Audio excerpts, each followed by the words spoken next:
Hey everyone, welcome to GameFace, episode 263 on Sifted Games at sifted.net. We're here every Tuesday at 1 p.m. Pacific, 4 p.m. Eastern at twitch.tv/Sifted Games.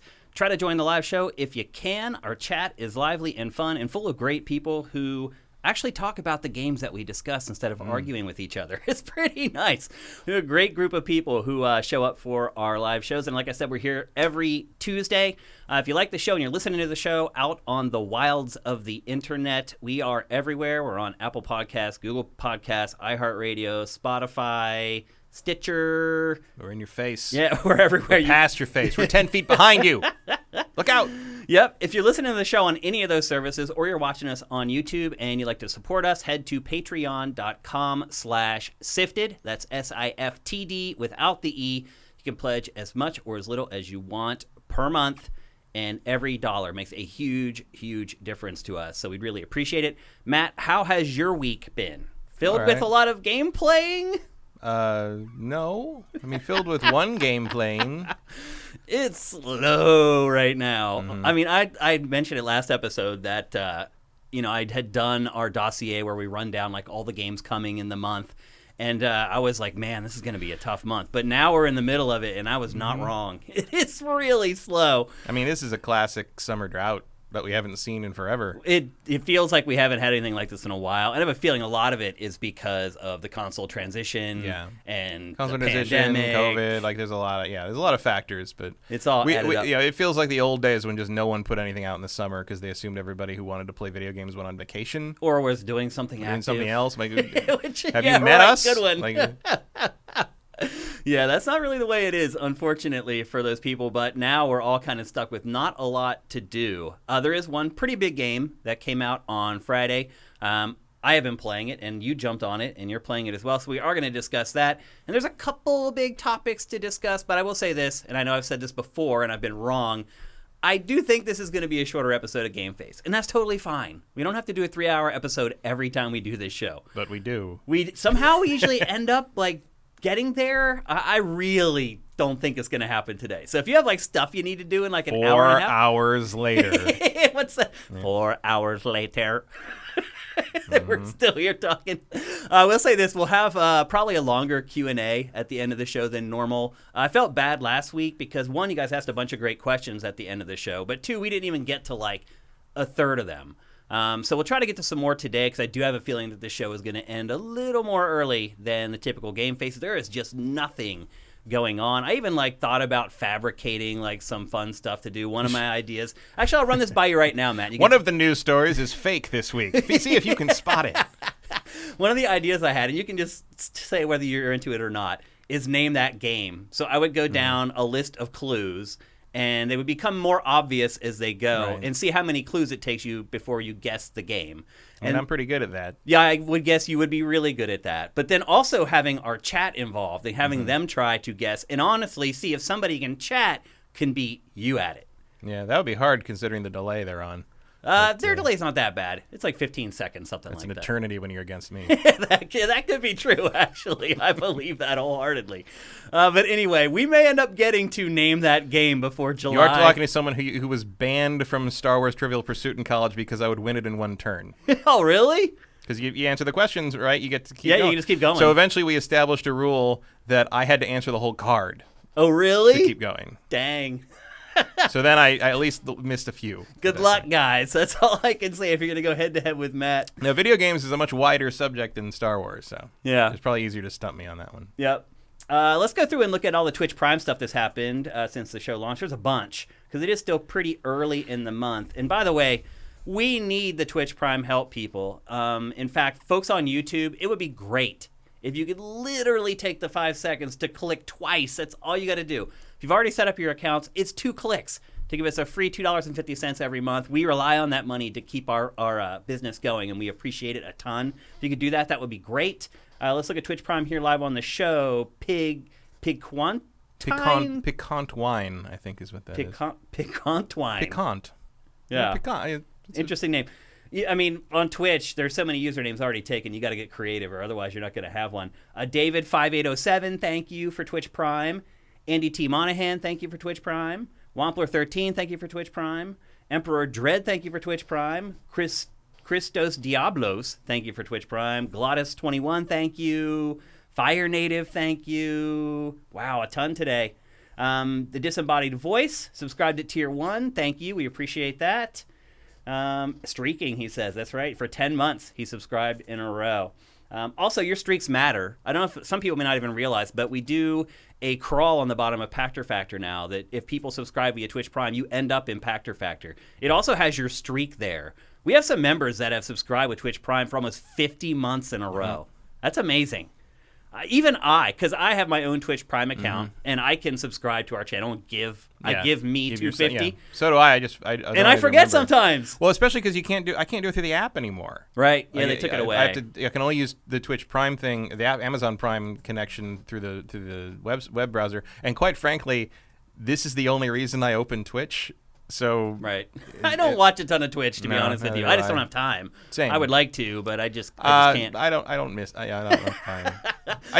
I don't care about watching other people play video games. I don't either. And I'll say this: I have spent way more time on Twitch in the last 18 months watching DJs play, than people playing video games. I've watched some people do board game live streams. Yeah, that's more interesting to me. Yeah, Twitch has really broadened its horizons over. Yeah, I mean the hot tub meta really broke that shit wide open, didn't it? Now there's some kind of weird thing where By the way, female streamers lick the microphone. That was the ASMR. Yeah, what is that crap? Oh, that's ostensibly it's supposed to be like whispering and things like trigger like brain things or whatever, but you can turn it into a weird sex thing pretty easily, and that's pretty much what they were doing. That's what it seemed like. And that's why Twitch wasn't super cool with it. But I'm just like, you know what? Whatever you wanted. Who cares? Does it really matter at this point? I don't think anyone looks at Twitch as like a place where you just go to watch people play games. Right. I think the whole thing about it's like, oh, it's for games. It's like, oh, get over it. It wasn't originally. It was Justin TV was just a part of the thing that Twitch was the gaming part of Justin TV originally, right? Yep. And then Twitch blew up, so Twitch became the whole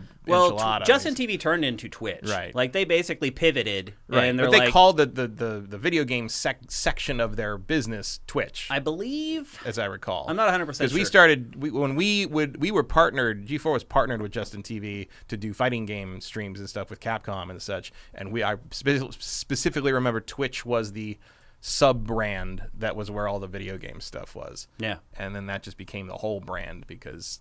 It won't be long until Twitch has like a segment of its business that's what is that called, like top fans or something? OnlyFans. OnlyFans, yeah. I would not be surprised if eventually Twitch has something like that. There's a lot of money on the table there, but usually it's porn basically. Yeah, right? but usually what's done with that is you leverage the sex workers to gain your revenue stream, and then once you have critical mass, you purge the sex workers. To pretend you're a legitimate business or whatever, because no one has respect for that kind of work. I mean, it's really shitty. Honestly, Twitch would kind of turn into a pimp at that point, wouldn't it? No, I mean it's because it's legal. So it's legal, but still, I don't know. You're kind of the boss over the sex workers, is what I'm saying. Well, except they're their own boss, and no more than they are about and the people doing I guess video that's games. Really the good thing about that site, right? Is that they kind of get rid of that whole environment where they have some could be violent pimp or whatever watching their business and taking a cut of their money. I mean, I guess, but they're not actually prostitutes, so to speak. It's just cam girls, you know, and boys. And I also want to point out that when we were brainstorming about half a decade ago, Jeff Kanata, Christian Spicer, and I did come up with the idea of doing basically we called it hot takes in a hot tub. And we were going to go in my hot tub and just have us all up to our necks in the hot tub, and we were just going to talk about that week's news, and that was going to be the whole show. Just a camera level with our heads in water up to our necks, just talking about literal talking heads in water. It might work. And now the hot tub meta showed up, and I'm just like, we were right there, boys. We were that far away from getting that 5 years early. Yeah. But as Sega has taught us, being somewhere 5 years early doesn't always help you. It doesn't always work. Sometimes you just have to. Sometimes you end up having to make games for Nintendo. Yep, that's true. You guys may also notice that we have a scroll along the bottom of the frame for GameFace. To get in that, you need to pledge $30 or more per month at our Patreon. And your name will be in GameFace both live and on the archive when we post it at sifted.net and Patreon, and then ultimately after 4 days when it goes up on YouTube. All right, I think we have enough small talk. Oh, I should talk about the new studio, actually. That is still in the works, still not set in stone. If we do get a new studio, there will only be, let's see, 1 or 2 more episodes here. Yeah. So this could be one of the last episodes, again, with our shower door. Not that the shower door matters too much with nobody in it anymore. It doesn't. Yeah, it's a lot different than it was back when we had Jared here. But we have a line on a couple different studios. I put in an offer for one on Friday. I still haven't heard back. I'm supposed to hear back today. In fact, maybe it'll happen during the show. That would be exciting if we got our new studio while the show was happening. Still nothing. It's a week of delays. It is. Seriously. I had a box full of toy robots supposed to show up yesterday, and it didn't because the train they were on derailed in Arizona. How did you even find that out? Like the tracking thing told me. It was like train derailed. We're trying to figure out one other way to get it to you, and it's been sitting in Navajo Nation, Arizona for like 2 days. I'm just like, well, I hope you're having a good time, but like that's weird. I didn't know tracking was that accurate. Where it would be like there was an accident or whatever. Usually I get some vague like delay, but this one is very specific. Interesting. Like, almost like wasn't our fault. Like we didn't do it. Yeah. I'm just saying, if the train could turn into a robot, this wouldn't be a problem. That's true. I'm offering solutions right here. I will say this. The studios that we're looking at right now, in fact, the one I put an offer in for on Friday is an upgrade over what we've ever had, actually. It would be the nicest studio that we've ever had. So, and for the price, it's like the same as our place here. So right now, it's office space in LA is a buyer's market because so many places went out of business. Unlike residential space. Right, where it's insane. I wouldn't even think about buying a house now. So anyway, we could potentially get a nice upgrade on our workspace, and that will pay off for you guys. Another thing, too, when we do launch from our new studio, because it's probably 80% that we're getting a new studio and we're not going to be here. And when we do that, we are going to do kind of a soft relaunch of GameFace with some new elements. I don't want to ruin anything else. But the show's going to be a little bit different when we relaunch at our new space. So that's something to be excited for, in addition to a new backdrop for our shows and all the other stuff that we do as well. All right, now it's time to get on with the show. Let's talk about some video games. We're going to kick things off with probably the biggest announcement. Oh, Matt, you're always on it, and I am never on it. It's time for a word. We got to visit Missoula. That's right. It's time for a word from our sponsor. It's time to find out why everyone is buying homes in Montana. DeShazer Ryan Realty has a totally remodeled 4-bedroom, 3-bath home for sale in Libby, Montana. Nestled next to the mountains on Libby Creek, this split-level home features almost 3,300 square feet of living space and includes a fully finished basement, a 2-car garage, a barn, a shop, and much more. There's a covered back porch just off the kitchen, so you can enjoy your morning coffee the way nature intended. At $479.9, it's an absolute steal. They're selling homes as fast as they can list them. So if you're interested, do not hesitate to call Doug DeShazer at 406-291-1643. Even if you don't live in Montana, you can contact the professionals at DeShazer Ryan Realty, and they can help you with property in your area. For more, head to DeShazerRyanRealty.com. That's DeShazerRyanRealty.com.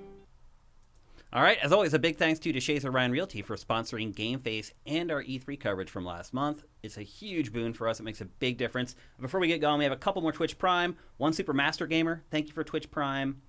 That might be the only one, actually. I see somebody suggested that I swim around in a bikini in a kiddie pool to explode our subscription numbers.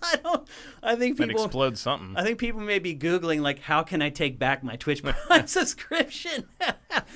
I'd be more willing to do that in about 6 months after I have my knee surgery and I can exercise again and I can lose some damn weight. I'll be open to any and all options at that point. So maybe put a pin in that and we'll come back to it a little. Put a pin in that, not in his knee. They're going to be, actually, there's already enough pins. Yeah. More pins will be in there after that's done. All right.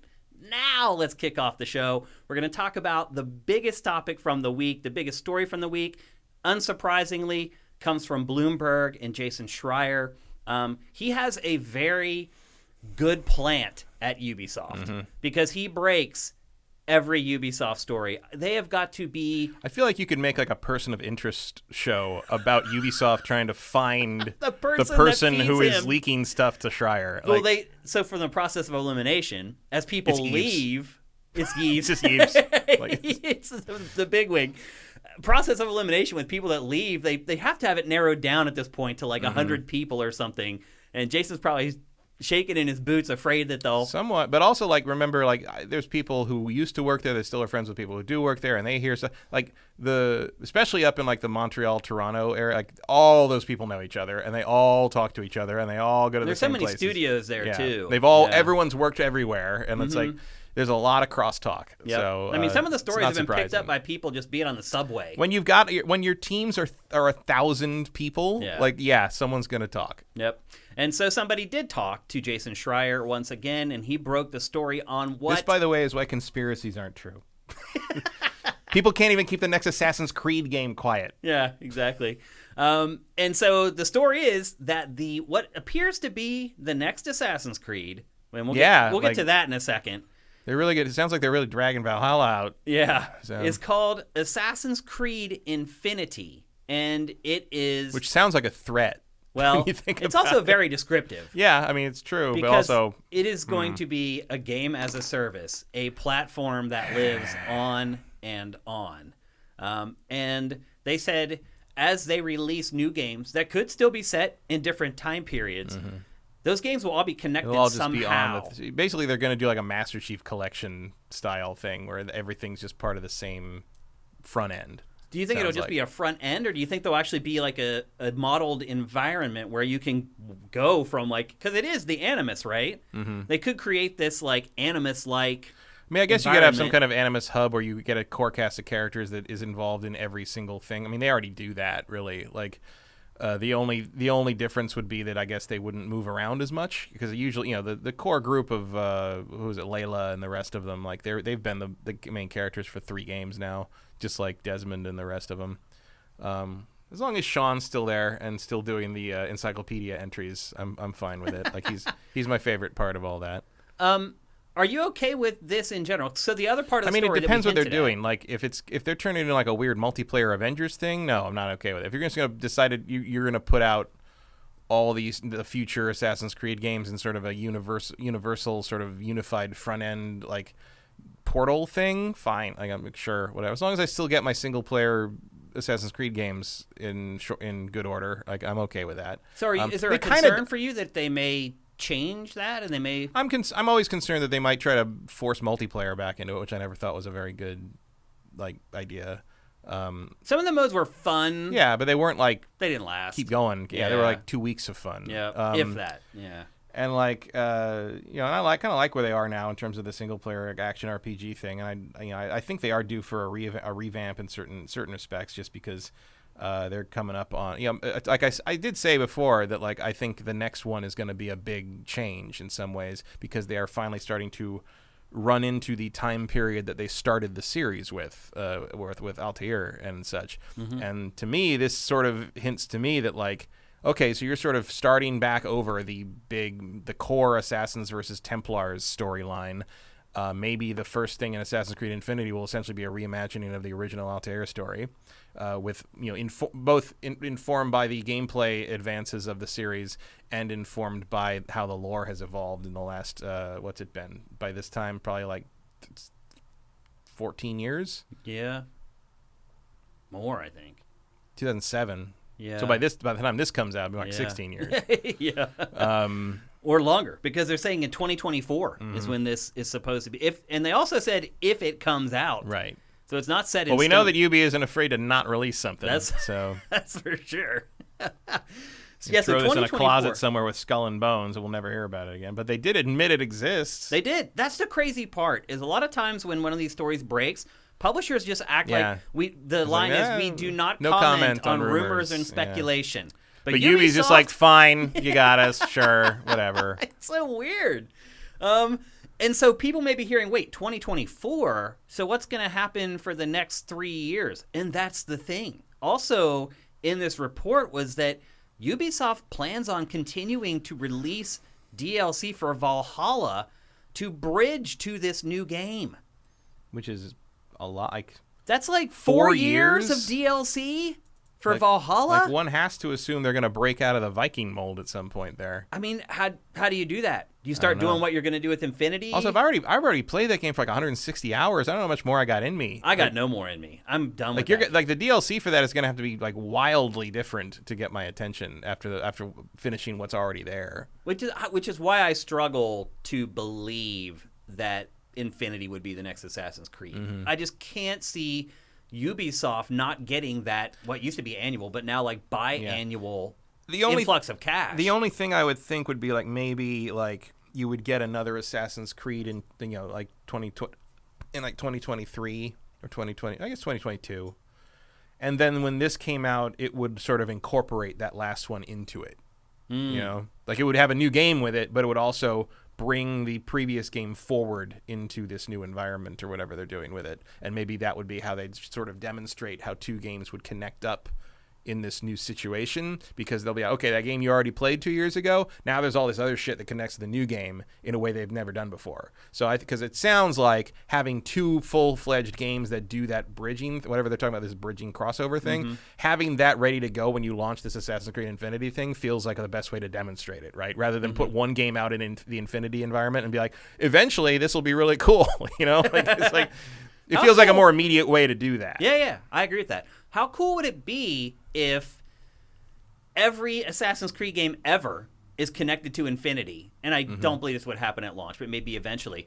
And if you have the save files for those games on your hard drive, whatever that hub is that connects all this stuff, there they are, those games. Right. You just walk through a door and you're in Assassin's Creed Syndicate, or you're in Assassin's Creed 2. Or, I mean, that would be cool. I mean, I like the idea of being able to access everything like that. That would be a massive install. It would. It would also be a massive project for Ubisoft to pull off, which it does sounds like this is already. It also depends on, quite frankly, as we move forward, how much of that they want to keep and how much of that they want to reimagine or retcon. Yeah. That's kind of all in their court. Because I would say the opportunity to sort of redo the mythos in a more coherent fashion would be good, especially, what we've talked many times, that even in the Ezio trilogy, the fact that Revelations was made by a very different team to the point that like Desmond looks completely different as a person, like he is weird. They couldn't quite get a handle. They were making him so fast and with so many different people, different teams, you couldn't get a handle on what this series was really supposed to be or how it could evolve steadily forward. And you'd have things where like the next installment didn't have an innovation that the last one added, and it was very weird. So being able to sort of have that all unified would be a very good thing. I think a way of just generating some kind of consistency in the brand. It makes sense to me if that's what they're doing, and they're not trying to force some sort of weird game as a service multiplayer thing on me. If you just want to use this as a way of unifying this IP and sort of getting a plan together and sort of establishing a roadmap that everyone who works on these games can see and sort of put their heads together on, like that makes a lot of sense to me. It might even be something they might want to implement on some of the other things they work on. Watch Dogs Legion, anyone. It's a cool idea, but it's also one of those ideas where I'm just like, on paper that sounds really good. Let's see what it looks like. Like when it's executed. Like that's a big execution step. There. I do wonder too, if this does in fact happen, how does that affect the franchise? Because if you have like a 4-year window where all you have out there is Valhalla and you're trying to keep propping it up with DLC, does that sour people on the IP at all? So when Infinity comes out, I think not if you come out of the gate with something strong enough. Also, I am going to stick by my idea that there will be another one in there. They're not going to let this thing lay dormant for 4 years. That seems crazy. It's not possible. Unless they literally do like the Far Cry model and like put out like the Assassin's Creed equivalent of Blood Dragon or something. Right. Like a spin-off. Yeah, spin-off using the same assets or the same map as something else that happens in England or something. Maybe you could do that, but like 4 years is way too long. Do like a King Arthur thing or something. You kind of already did that. Like there's already Excalibur in Valhalla. Right. What gives me pause about this though is that, pause as far as what we're saying they should do, slide a game in there in between now and then, is that Ubisoft has gone even more in on company-wide development. So that was a big part of this story, was how Ubisoft is reorganizing so that literally everyone is working on Assassin's Creed Infinity. And some of its teams have rebelled. And because apparently there's some bad blood between some of the studios at Ubisoft, and they're really competitive with each other. And they don't want to work There's together. also a feeling among a lot of people in that area up in Montreal and stuff who are basically like, we don't know what Ubisoft's going to do for the next few years. They got nothing ready, and like and so like what we know from experience in the past with Ubisoft certainly makes I think us feel like there must be another game in there in that 4-year gap somewhere. But some of the stuff I've heard, that kind of lines up with what I've heard, that like they just have nothing ready to go, partly because like stuff just Skull and Bones isn't coming together, Beyond Good and Evil 2 isn't coming together, like all this stuff is not happening. Roller Champions disintegrated. A whole pillar just gone of the whole company, just out the window. Their new roller derby pillar. The roller derby pillar is over before it started. All we have left is Steep and the Crew 3. Yeah, I mean it seems that way. And the Crew 3, I think, would have to go to space next. That's all they got left. Yeah, and then, all of this in conjunction with Ubisoft's Me Too issues that it's had. Like, some of the people who were kind of outed during that whole thing have not left the company still. Yep. And Ubisoft is like, well, we punished them. Yeah, they've been moved around, but, like... They're still there. They're still there. Yeah. Someone's going to have to deal with them. Eventually, you would think. But it sounds like they're just going to try to sweep it under the rug with some of their employees. And my guess is those are really integral employees to what they're doing. And that's why they've tried to skirt around it and keep them employed if they can. So, I don't know, Matt. And that Prince of Persia what the hell? Yeah, what happened to that? Wow, how hard can that be? Yeah, what happens to get that delayed? I mean, that was supposed to come out in February. Yeah, haven't had a Splinter Cell in how many years? See if the Avatar game makes it. Like, it's... And they showed the Avatar game at it. Now the Avatar game makes a little more sense. Yeah. Because we were shocked when they showed it, but now... like, the Avatar game could fill the slot of an Assassin's Creed game. Because it's a similar kind of idea. And the timing might work out okay. Right. And the next year would be a sort of where we'd expect that, like right alongside the new movie. Yep. So that could be the plan. Like try to stopgap. Try to throw Avatar in there and sort of like people won't worry about Assassin's Creed for a couple of years. And if the game is good, with all the hype that's going to be riding on that movie, it could do it. It could sell like an Assassin's Creed. So maybe that strategy isn't all that crazy. No, I don't think it is, but like, I mean, I don't know. I think Assassin's Creed is pretty evergreen. Like, I think you can, if you need to pull it back for a while. Its nature is evergreen because you can choose whatever time period. And I know if I don't get another Assassin's Creed for 4 years, I'm going to be pretty excited when another one shows up, whatever it may be. Yeah, of course. So. Well, the design of that franchise is just genius from the beginning. So whoever's idea it was to like, let's create this franchise where it can go anywhere. Was really smart. Well, the funny thing was, that was not the idea. The idea was supposed to take place in modern day, right? And you're supposed to have to like uncover the backstory of why you were doing all this stuff in 2012. Yeah. And then at some point, they kind of modeled some of the older, the history stuff as sort of, we could do it as flashbacks. And then someone was like, this is way more fun. Why don't we just have it be that? This is the game. Yeah. And so that's everyone's like, they shoehorned in this weird sci-fi. No, the sci-fi stuff was the game. And then somewhere along the lines, they're like, oh no, it's more fun to run around in Crusader times and stab people with blades and shit off horses. And so they're like, so they made it into that. I think that's where they found the idea in the process. Yeah, which is a really good example of how you need to be agile. And doing whatever you're doing. Because you look at a lot of video game franchises, not all. There are some franchises that can kind of do the same thing. But you look at a game like God of War. Like, you can't just send Kratos to, like, 14th century England and like make it work. I mean, you could. You could, but it doesn't work. This franchise, it does. And there are very few franchises in the industry right now that can really do that and pull it off. So it's been genius not from the exact start, but close to the start. You could still send him to ancient Egypt. Yeah, I want to see him kill the Egyptian pantheon. That may happen. Yeah, the last one definitely hinted that we had Egyptian. You had imagery from Greek gods, Norse gods, Egyptian gods, and Japanese gods. Yep. So and the Japanese, Shinto stuff is wild. Like you could, like Kratos versus Raiden. Like, I'd be down with that shit. Like, that's crazy. Some kind of weird crossover. Kratos versus a river dragon god or something. Like, you could do so much cool stuff. You could. It would be so much fun. Absolutely. But as most people probably would have guessed, the whole objective behind this really is so that Ubisoft has a platform with a recurring revenue, like Grand Theft Auto with GTA Online or Fortnite. A lot have tried, A lot have failed to do something like this. Ubisoft has not really proven that it can do it yet. I mean, it's fascinating how like you'd think the GTA Red Dead Online thing would be pretty to the point that Rockstar did duplicate it with Red Dead Online. Yeah. Like they literally did it again. And actually, I think a big expansion for Red Dead Online just launched today. Blood Money just came out, and they're about to do the DLSS patch for it too, which is going to up its resolution. Going to be bringing it into the next gen, basically. Yeah. But no one else has managed to really replicate that. Yep. Ubisoft has had success with Rainbow Six Siege. Mm-hmm. That is a game that I didn't think was going to live as long as it did. When I reviewed it for our site, I think I gave it it ended up getting like a 6 or something like that. Oh, I mean, it looked like it was going to die a quick death. And they stuck with it. And they did turn it into around. Something, but then they had Hyperscape, which was their attempt at like a battle royale game, and people don't even remember it. And it's only like 8 months old. So it's had some success. It's had some failure. Hopefully, it can channel the right energies. Hopefully, they can get that roller derby game out. And it'll change everything. Yeah. Completely flip the script. So anyway, that's all we know about Assassin's Creed Infinity. Again, big thanks to Jason Schreier for providing another topic for GameFace during a slow news week.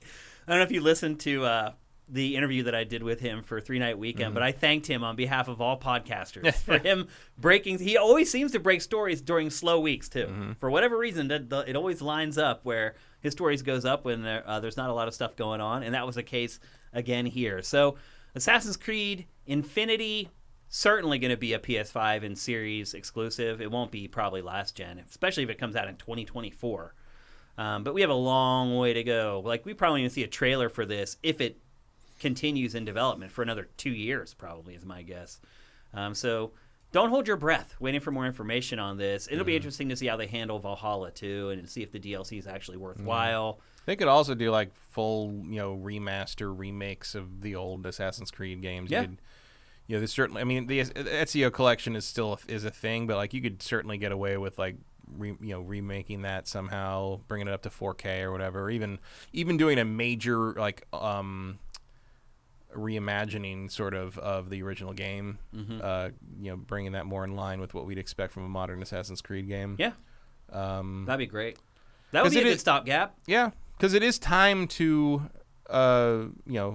it's time to bring it back into that the time zone of modern, not modern, but like middle-aged cities and stuff. One of the things the ancient trilogy doesn't have is the large urban areas. Yeah. And the blade in the crowd element, which Valhalla has a little bit of. You can blend into crowds again at least, but it's not something really I think anybody does. You just run in there, kill everybody, and leave. And I would like to see. I'd like to see them take some passes maybe at making stealth necessary again. Because like right now, I mean, but with Origin and Odyssey and Valhalla, you can play it sneaky, but I just why? I have no reason to. I have a two-handed sword that I can use with one hand now and a big shield, and I just go in and kill everybody and shoot everybody's arrows. But I just stand in one place and kill everyone. They come in and I just walk into where I'm going to go and do what I need to do. Like there's no reason. You've been playing warriors, like hard-edged warriors for 3 games, and there's no reason to be sneaky. The original games kind of had more of a if you get 2 outnumbered, you got to run. Yeah. And I haven't had to do that in Assassin's Creed for a very long time. So I'd like to see them come back to the idea, because look, the original idea was guys in robes versus knights in armor. Right. Like you shouldn't be able to hurt those guys very easily. You should have to get away if they find you. Over time, the franchise bent the knee to the average player. Is what happened. Yeah. For sure. It was like, okay, there's some people that don't want to have to play stealth. We need to satisfy them, and I feel like the scale has gone too far in the other And you could direction. probably do some kind of difficulty level thing on that. But I'd love to play like a version, like a game from Assassin's Creed set in maybe the Revolutionary War era or the French Revolution, where if you get shot, you die. Right. Like you can't get cornered by a bunch of British regulars with fucking muskets because they will kill your ass. Dead, yeah. I'd like to have some stakes to that. Yeah. That would be an interesting way to go about. And like that, yes, I realize that is very non-mainstream but there's probably a way I'd like to see them take the time to balance that as a expert difficulty or something that isn't just like everything does a lot more damage and make it more part of the make it more part of the everything should be lethal. Basically, you're stabbing and shooting people. They should die. The stakes should be very high because you're supposed to be a lethal assassin, but you also shouldn't be invincible. I mean, I'm thinking stuff like Thief and things like that. Yeah, you know? I hear you. Okay. Let's move on. We're going to talk next about a topic that people asked Pactor about not long ago. We did an episode of Pactor about it, and that is kind of the changing tide of free upgrades. Smart delivery. Can you think of another catchphrase that caught on with people more than that when we were learning about Gen 9 consoles? SSD, maybe? I mean, SSD, yeah. That probably is the one that's maybe more prevalent than smart delivery. But that was kind of one of the big tenets of both. Yeah, I don't hear smart delivery much. I usually hear, like, Series X enhanced now. Yeah. And stuff. I mean, they put out trailers for smart delivery back when they were promoting like the pre-launch. Yeah, I mean, most of your mind share is SSD, smart delivery, or the equivalent of whatever people want to call that process. Yeah. And Game Pass. Yep. And somebody asked Pactor the question like, and haptic feedback. Yeah, that's another one. Yeah. 3D sound, I think, is another one that I'll remember for a long time. Oh God, like a whole lecture is about 3D sound. Yeah. Yep. That GDC presentation. Yep. And so anyway, people asked Pactor about this because somebody picked up on the fact that like it's starting to go away. That at first it was supposed to be buy a PS4 or an Xbox One version of a game, you're going to be able to upgrade it for free onto your next gen console. Almost as like a reward for upgrading to the new console. At least that's the way I kind of construed it. Sort of, but it's also just a way of like sort of trying to reassure you that if you buy a new console, your stuff will transfer. And you have games to play. Yeah. Yeah, exactly. And over time, this has started to go away. And I'll say this, like when we posted it on our Patreon and at sifted.net, we didn't get much pushback about it. People just watched it and were like, yeah, that's a thing. Then we posted it to YouTube, and almost all the comments were like, what are you talking about? This isn't going away. There's still tons of games that are upgrading for free. And I was like, okay, which ones? I just got. We're going to talk about one in a little bit. The Plague story just did. There was another one that just did. But they've become the exception now instead of the rule. Sorta. Like I haven't really noticed a trend one way or the other there. I just feel like a lot of all the majors are basically done with it. Like Red Dead's going to be free. That patch. Is it? The DLS, yeah. It's not going to be that major really. It's just I think it's just going to up the resolution with that DLSS tech. Gotcha. I don't think you'll notice much of a difference beyond that. Yeah. I mean, the only thing that really jumps out at me is like I got to pay for the upgrade right now is Ghost of Tsushima. I feel like every game you have to pay for the upgrade now. Like what? Like, well, the two games we're going to talk about right now. So two games I would never know about in that regard. Well, yeah. I guess that makes sense then.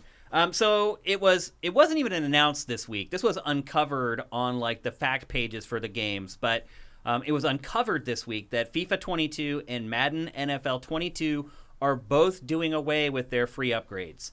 I don't know if you remember or not, but these were kind of like the poster children for smart delivery back last year. They were the games that people were like, really? Like FIFA and Madden, I'm going to be able to get upgrades for those for free. And there were caveats with Madden. Like you had a window where you had to upgrade, and if you missed the window, then you would have to pay for them. This year, there's no window at all. You have to pay to upgrade. And here's how they're doing it, Matt. This is a sneaky part about it. So you can still get a quote-unquote free upgrade if you buy the special edition versions of the games. Those special edition versions on consoles are $100 and $80 on PC. So on PC, you're spending an extra $10 to upgrade. On the consoles, you're spending a lot of extra money to upgrade. And a reminder that last year, these upgrades were free. FIFA was free, period. Madden, like I said, had that little bit of a period where you had a grace period where you could upgrade, and if you missed it, then you would have to pay for it. Matt, do you think that this whole thing of free upgrades was just a strategy, like a bait and switch? Do you think that they just used it to ease people's minds so they would jump into the next generation, and now that they're both successes and they're both selling as many as they can make, that they've decided that they don't need to do it anymore and that they're pulling these plans back? Because it seems like the platform holders can't have a whole lot of control over what the third parties do. I think we saw that with some other games that have come out in the past that haven't fallen in line with what Microsoft or Sony had kind of said that it expected from its partners. Why do you think this is happening? I don't think it's happening. Really? I need to see more than just EA Sports do this. I can't think of anything else that's happened with except really Ghost of Tsushima Director's Cut, which is a new SKU, and which they already gave us a 60 frame per second patch on that game for free. I haven't noticed this as really a trend. Well, they just announced, and we're going to spoil a later topic, but the Director's Cut for Death Stranding payable upgrade. Mm-hmm. Yeah, but this is apparently Director's Cut is your free pass to charge not have more a free money. pass. Although even Kojima seems to have misgivings about that. Yeah. He hates the term Director's Cut. Yeah. Well, because it insinuates that somebody above him told him what to put or not put. Right. In It insinuates that he follows instructions. It insinuates that he wasn't in power, wasn't in charge. control. Yeah. Which isn't that funny? Man has an ego. I think. How petty is that? Oh man. I mean, this to me strikes me. This is like, for some reason, it's worse that you get the upgrade free if you paid $100 for Madden, which I just can't even fathom paying that much money for Madden. I mean, maybe that's just me not caring about football, but what the hell? But this seems like an EA thing more than anything. I mean, if it works, I guess it could become a thing. And maybe I have always felt maybe this is a baseless statement, but I have always felt like publishers are more willing to try more extreme methods of milking or exploiting the sports gamers than they're a lot of other generally the games. most casual. Yeah. And they don't know, maybe, like, that this is not how it's supposed to work. So they're like, I guess it's... Because it's like the only game it's that just they like, buy. I picture them as sort of your average people that it's like, just one more way I'm getting screwed. I guess I'll just, do that. I guess video games are like that, too, just like life. Yeah. So, that's just sort of in my imagination. That's how I see, like someone who only plays sports games, taking that. This is like, sure, I guess this is just what video games are, paying ridiculous amounts of nickel and dime money to get fake sports card packs to make sure my fantasy video game team can compete with some rando in Kansas somewhere. The other part of it too is that Madden for PS5 and Xbox Series last year was just bare bones. Right. I mean, it wasn't. That's also kind of the thing is from a cynical point of view, you kind of picture these EA Sports execs kind of being like, well, these idiots will pay $60 every year for a roster upgrade and slightly shinier helmets and feet. Why not just try this? Who knows? Maybe they'll do that. Well, the shame of it is so. Look, I'll say this: usually, EA Sports games, when they start a generation, are stripped to nothing. Mm-hmm. The first version for each console, usually you'll get a franchise mode and head-to-head online and the ability to just play a games against any two teams or whatever. Last year's game was the same game as the year prior, so it was feature-rich compared to most first editions for a console, but it didn't stretch the boundaries much. This year's game, and we're seeing the new Madden right now in the B-roll, has a ton of new stuff in it. They are actually making significant upgrades. I would argue for the first time in 4 years to a Madden game. They're tweaking everything. They're tweaking the modes. They're tweaking the controls, how the game plays. We'll see if they actually get the story mode in this back to a decent level, because it's been awful for the last couple years. But they're trying to revamp the story mode in it this time. It looks to be a significant upgrade over last year's game. Oddly enough, this is the year that you decide, hey, we're going to charge people to upgrade to the Gen 9 versions of it. It just seems it could be a coincidence. It does sound more like EA put effort into something, and so they want money for it. To be paid for. Yeah. And keep in mind, now you would have paid $70 for, if you buy the PS5 or Series version, you're going to pay $70 for it. Take-Two set that precedent, and now, again, to what I was saying earlier about how Microsoft and Sony can't control what the third parties do. They couldn't control Take-Two to keep Take-Two from charging $70 for NBA 2K. And to your point about sports games, there's another example of it. First game to bump up the price to $70. What was it? NBA 2K. Which has been screwing its customers over for a long time. Yeah. So. Your paying customers have to watch ads. Yeah. I will say this, and I don't know if people have been watching. $60 for a game, you got to watch an ad. Yeah, it's insane. I don't know if people have been watching this B-roll, but I will say this year's Madden, at times, will trick your eye. Yeah, it looks really good. Into thinking you're watching a real football game. When they show like the players like pre-snap, like on the line of scrimmage, literally I had done like a triple take a couple times looking at this B-roll. I was like, whoa, like it appears to have gotten a pretty decent visual upgrade as well compared to the last couple years. And again, maybe that's why EA is like, we're willing to. Still kind of has that weird weightless look when they roll on the ground. Yeah. I mean, that's not sure tough. what you can really do to. It's tough. Fix that. Yeah, you have to model some very detailed physics for that to fix that. That, and you'd have to get your mocap just right. Yeah. And apply that mocap data perfectly. Right. And you'd have to apply it to like you'd have to simulate contact with the ground and the grass and there's so I mean that is gens away. It basically. Is like applying physics to the ground so that your player and the ball reacts accurately to the ground instead of just being like this algorithm that is imparted onto the ball. Yeah, and part of that is just because all these shots are so close up. If you're playing the actual game, you're not going to really see that much because the camera's put so far back like that. Yeah. But yeah, it looks really good. Like it's not something I care about, but like it's Madden's always been one of those benchmark games where you kind of like you sort of take the temperature of the graphics of the time by looking at that. It's been kind of a barometer for game visuals for a long time because it's something everybody knows. They know what it looks like in real life, and they know what the prior games have looked like. So it is a good way to kind of measure the bar or set the bar for visuals. Matt, do you feel like people care about this? Because this story has not really become a big thing over the last week. I guess not. Like, I mean, it really seems like most consumers don't care. No, I think most of the consumers that would care don't read gaming news. Yeah. And I think a lot of the sports gaming crowd seems real willing to be exploited. Maybe because they don't know any better, or maybe because that's the only thing they spend money on anyway, gaming wise. So who cares? This and like GTA. Yeah, like their third copy of GTA 5. Yeah, it's like different for people who are like us who are spending like buying 3-4 games a month sometimes, and it's like, well, you want more money out of me to do this? It's like then it's like it becomes a thing. If you're trying to budget for like how everything you want to play, but if this is the only thing you want to play, it's just sort of what you do. I guess that's a different mentality. Like I don't know. Yeah. Like I don't know if that's even a true thing I'm saying there, because I don't know what I don't know. I've never done any research on what like hardcore sports gamers do or what their spending habits are. How do you feel about it yourself personally, Matt? Like I guess I looked at smart delivery and upgrades as like not something that I expected to happen. So to me, it was more like a nice bonus instead of like something that I'm like I feel entitled to. Yeah, I mean certainly it was like a nice thing in comparison to like what I expected, which is just having to pay buy remasters of everything for half original retail price, for like $30-$40, like we did with Last of Us. So any period where you get, I mean, I feel like I got most of the stuff I wanted from last gen updated pretty well.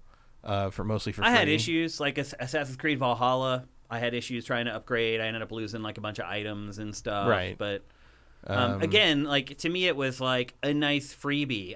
Yeah, like it was nice to play. I played Watch Dogs Legion on the 360, not 360, Xbox One, the One X for like a week, and then the Series X came out, and I installed it and loaded up my save, and I was like, "Oh, that's different," because because Legion has ray trace, well, Valhalla doesn't, I think, or didn't at launch, and Legion loaded up, and it looked like a different game. Like it was like, oh my god, it's not any better, but it still looks good.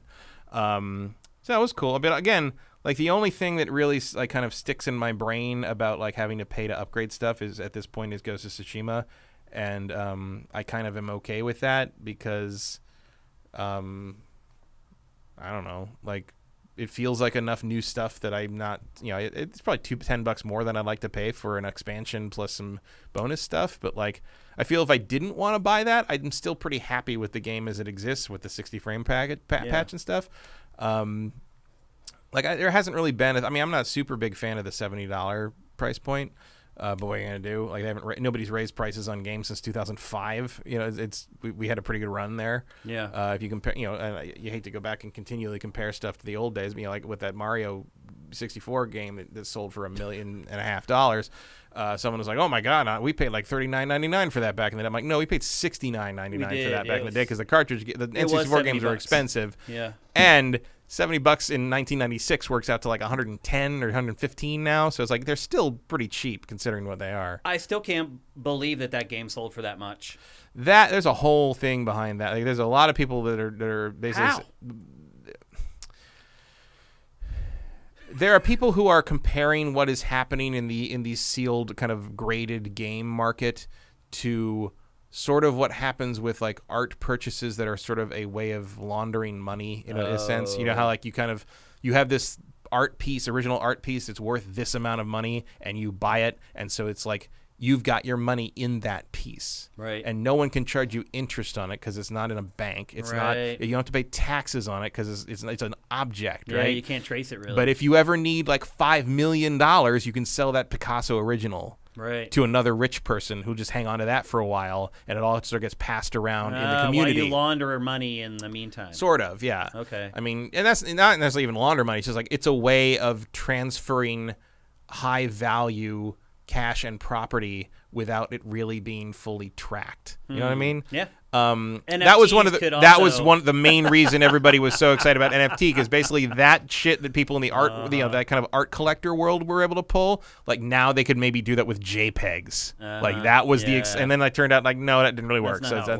But there's been a lot of people that have speculated, and I somewhat agree that is something similar is happening with the drastically inflated prices of these games. I mean, for Super because Mario 64, all of a that's sudden, nuts. Oh, right, but it's not even that. Like that beat the record, but there's already a Zelda game that sold for $1 million. Like why? Like that makes. I guess I should have kept that box because it was NES. Yeah.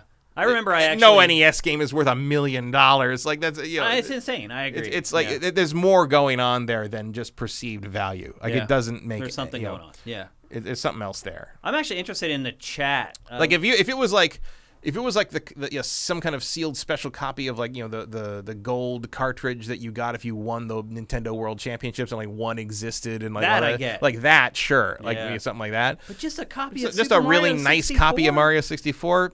Something's up. Something's up. I agree. I'm interested to see what the chat thinks about free upgrades. Do you guys care? Are you like me and you just were like, oh, that's nice, but I don't really expect it going forward? Or is it something that convinced you to buy a Gen 9 console and now maybe you're starting to get a little salty that they may be going away? What's your take on it? I saw Erebus Jones said something about smart delivery doesn't exist. And it's like, dude, I have 3 trailers for smart delivery on the TriCaster. Like, it obviously exists. If they paid an agency to create 3 trailers, I mean, smart delivery just means that if you smart delivery just means if you have a game that works on both the old Xbox and the new Xbox, it will install the proper thing on the Xbox you're using. Like that's all it is. I thought that meant that cross generations the games will work. Yeah, but that's just what it means. It means it will install the Series X version on your Series X. It will install the Xbox One version on your Xbox One. Or the PC version on your PC. Like that's all that means is you can get it on everything. You can buy the Xbox One version and you're playing it on your Xbox Series X. In theory. For free. In theory. And a lot of them you can. Yeah. Like I can't think of a. It all started that way. I can't think of a. Right, but also there is no. Can't think of a Microsoft game you have to pay for an upgrade for. Well, you don't have to pay for Microsoft games at all anymore. Right. I mean, so in terms of that, smart delivery is still what it said it was. Yeah. It just doesn't always apply to third-party stuff, which we already knew. Yeah. Are you guys okay with paying a little bit of money for an upgrade to PS5 or Series X? Let's take a look. I can't think of a game I had to pay to upgrade to the Series X version, except Sinking City, but you had to buy that all over again. But that's because it switched publishers. Yep. Sneaky. That is a weird story too. Someone should do a. I hope like Matt McMuscles does like a what happened on that, or if he didn't already, I haven't. If he did it already, I haven't seen it. But the whole story behind Sinking City is fascinating. Yep. Sneaky, the game that sold for that was Super Mario 64 for the N64, and it's just a mint copy, still sealed. Yeah. But still, also put through that grading system thing where they seal it up in an unopenable thing, and all the it's corners rated like are perfect. Right, they rate it. It's like it's like the slabbed comics and stuff. It's rated. I think it was rated like a 9.8 out of 10 or something, which is super rare. Yeah. I've seen 10 out of 10 gem mint Blue Eyes White Dragons go for $500,000. Go look at Pokemon cards. Cards, Yu-Gi-Oh cards, like all that stuff is booming right now. Yeah. You got some Yu-Gi-Oh cards from the old. If you have how about also this? If you have Yu-Gi-Oh, the original Dark Duel stories or Dark Duel Saga or whatever that was, like the first Yu-Gi-Oh game, the cards that came with that, those are worth thousands now. The No Dark Magician, way. Dark Magician, Blue Eyes White Dragon, and something else. Dude, I think I threw those away. The Blue Eyes White Dragon, I saw one. It was it says DDS1 on it. From specifically the one from the game. You can tell there's a code on it that tells you where it came from the game or the normal packs or whatever. I saw one of those sell on eBay a couple weeks ago. You could see folds on it, like it had been crumpled in someone's pocket. It sold for $4,500. Oh. I know. I threw those. And away. I went back because I had all those Yu-Gi-Oh games. I had all of it. And I went back and I had a little card box that I kept all of those in. And I have every single set of bonus cards from all those games except that one. Oh, I don't know where they went. And none of the others are worth anything, of course. That's crazy. Let's see what the chat says about this and see if they actually care. Snark, Sneaky Charlotte Snake saying he has an original Blue Eyes from 2000. If it's a first edition, from not like the unlimited one, but first edition, get that sucker graded. It might be worth some money. It's cheap and easy to get stuff graded. Yeah, too. It takes a long time because there's a huge backlog now. It's backed up right now. If you have first edition like Legend of Blue Eyes White Dragon stuff, get that shit graded and sell that thing off because you're gonna at least make some few $100. Like they're worth a lot. Yeah. Yep. Snark says, paying for better graphics. Thank God I didn't need to pay more for games I own now when I upgraded my PC, and they look better. That's a good point. You're right. He's right. They're charging for something that you get for free just by upgrading your PC. Mm-hmm. I mean, that's the advantage of the PC. Yeah, you pay a lot more, but also you pay a lot more for cutting edge PC stuff. Yeah. So there's a trade off there. Well, it depends. Well, right now GPUs are so. Yeah, there's no depends right now. Yeah, right now for sure. Surly Mexican says I paid $90 for Turok 2. Yep. Those carts, some of those carts were expensive back then. $89.99 sometimes. I mean, I tell the story all the time, but I remember the day Phantasy Star 4 came out, I went over to Toys R Us and plunked down $99.99 in $1994 for that, which is like $150 now. I used to pay big money for import N64 games because there were so few games coming out in the U.S. that there was a little import store in Philly that I'd go down to, and I'd spend $120 for like Chopper Attack or whatever. Same with Saturn. Yeah, Saturn was where I got into importing stuff. I brought it in. There was an import shop in Burlingame called Network Video, and I brought it in. I wanted to play X-Men Children of the Atom, which was never coming here with the memory card. Yeah, because it came with a memory thing, and that would let you run. I think was it X-Men versus Street Fighter was the thing you needed that for. And so I went in, and they put a mod in my Saturn with a little toggle switch on the back. You can switch between U.S. and Japan.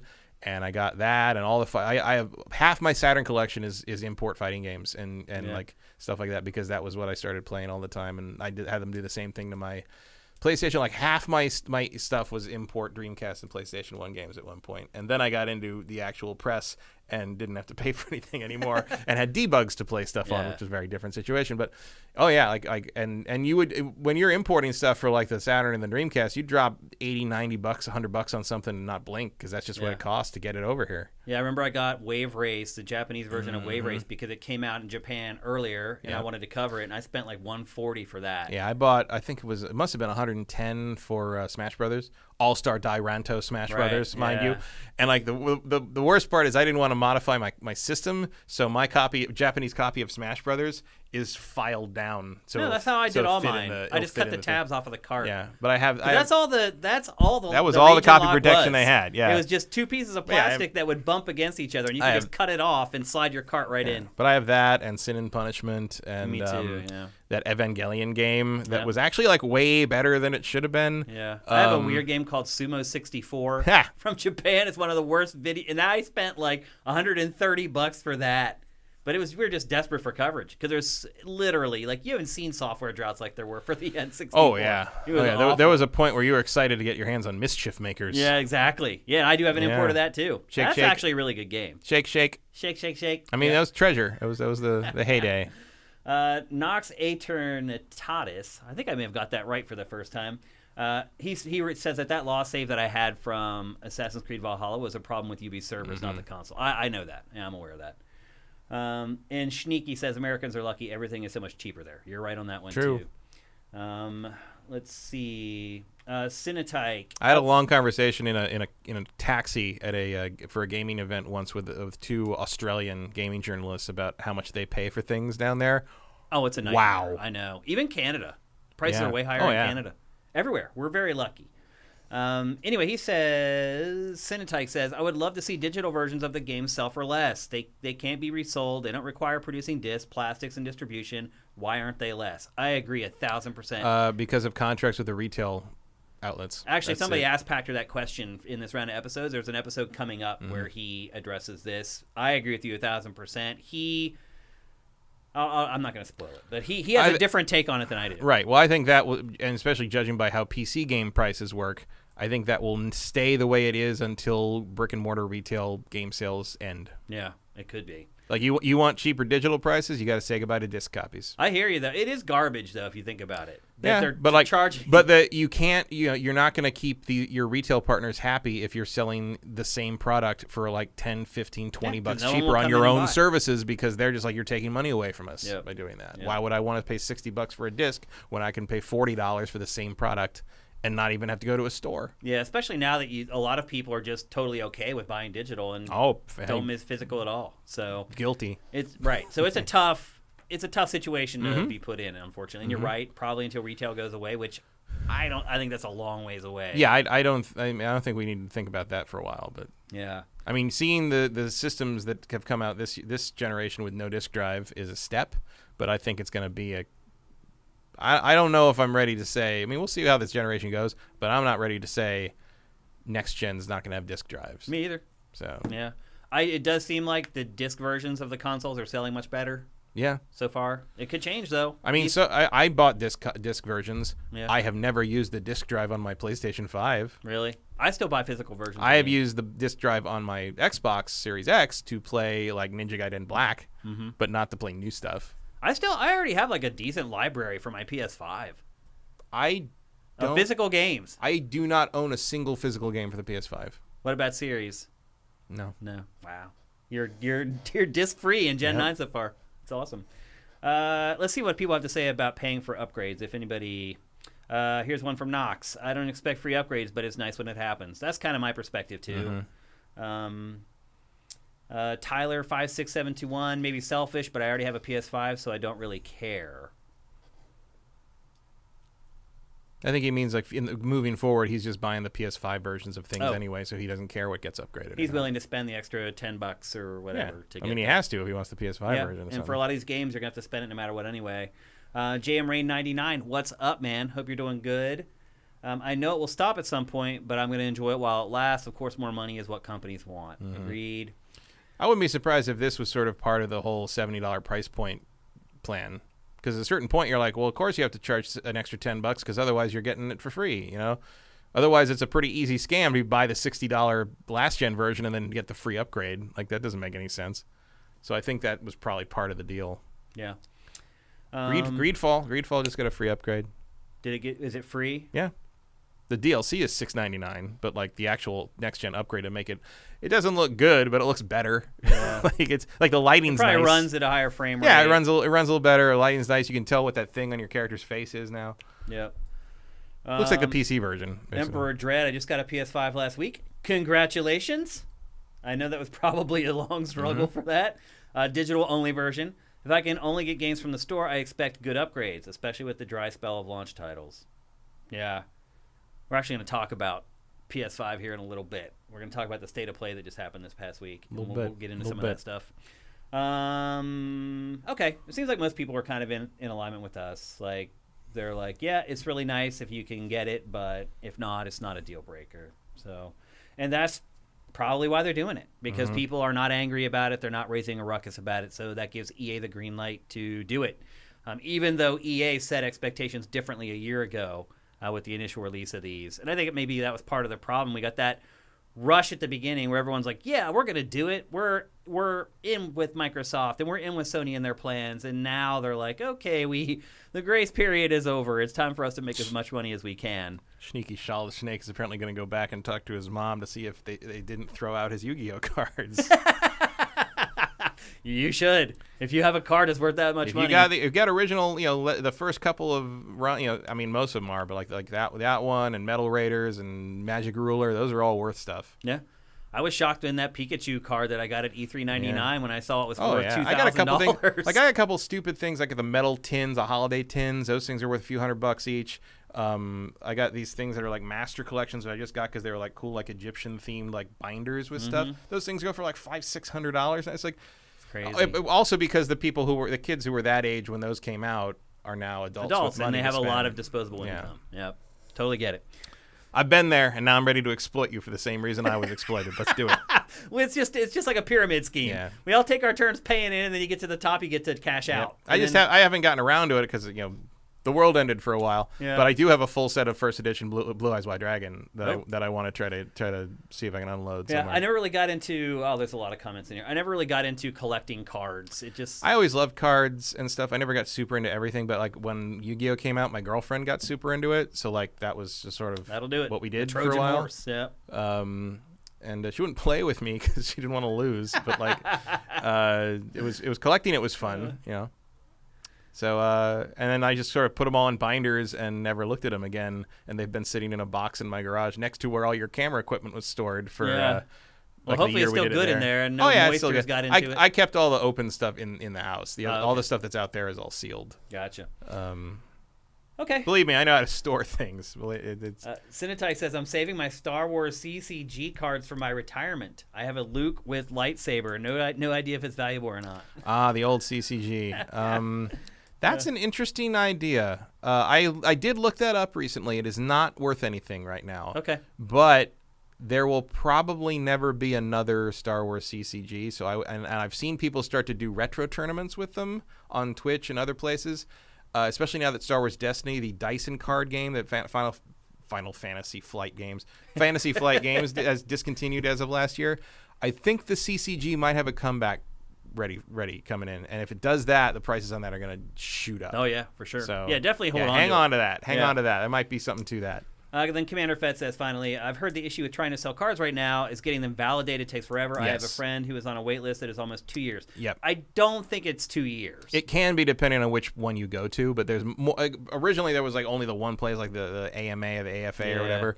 Now there's other places that do that are accepted by kind of the collecting community, and so it's not that bad. But like, you're probably waiting 6 months just about anywhere you go to that's with any reputation. That's about right. Yeah, one of the places that I've looked at to get my Pikachu card graded, it seemed like it was like around 6 months before they would get them back to you.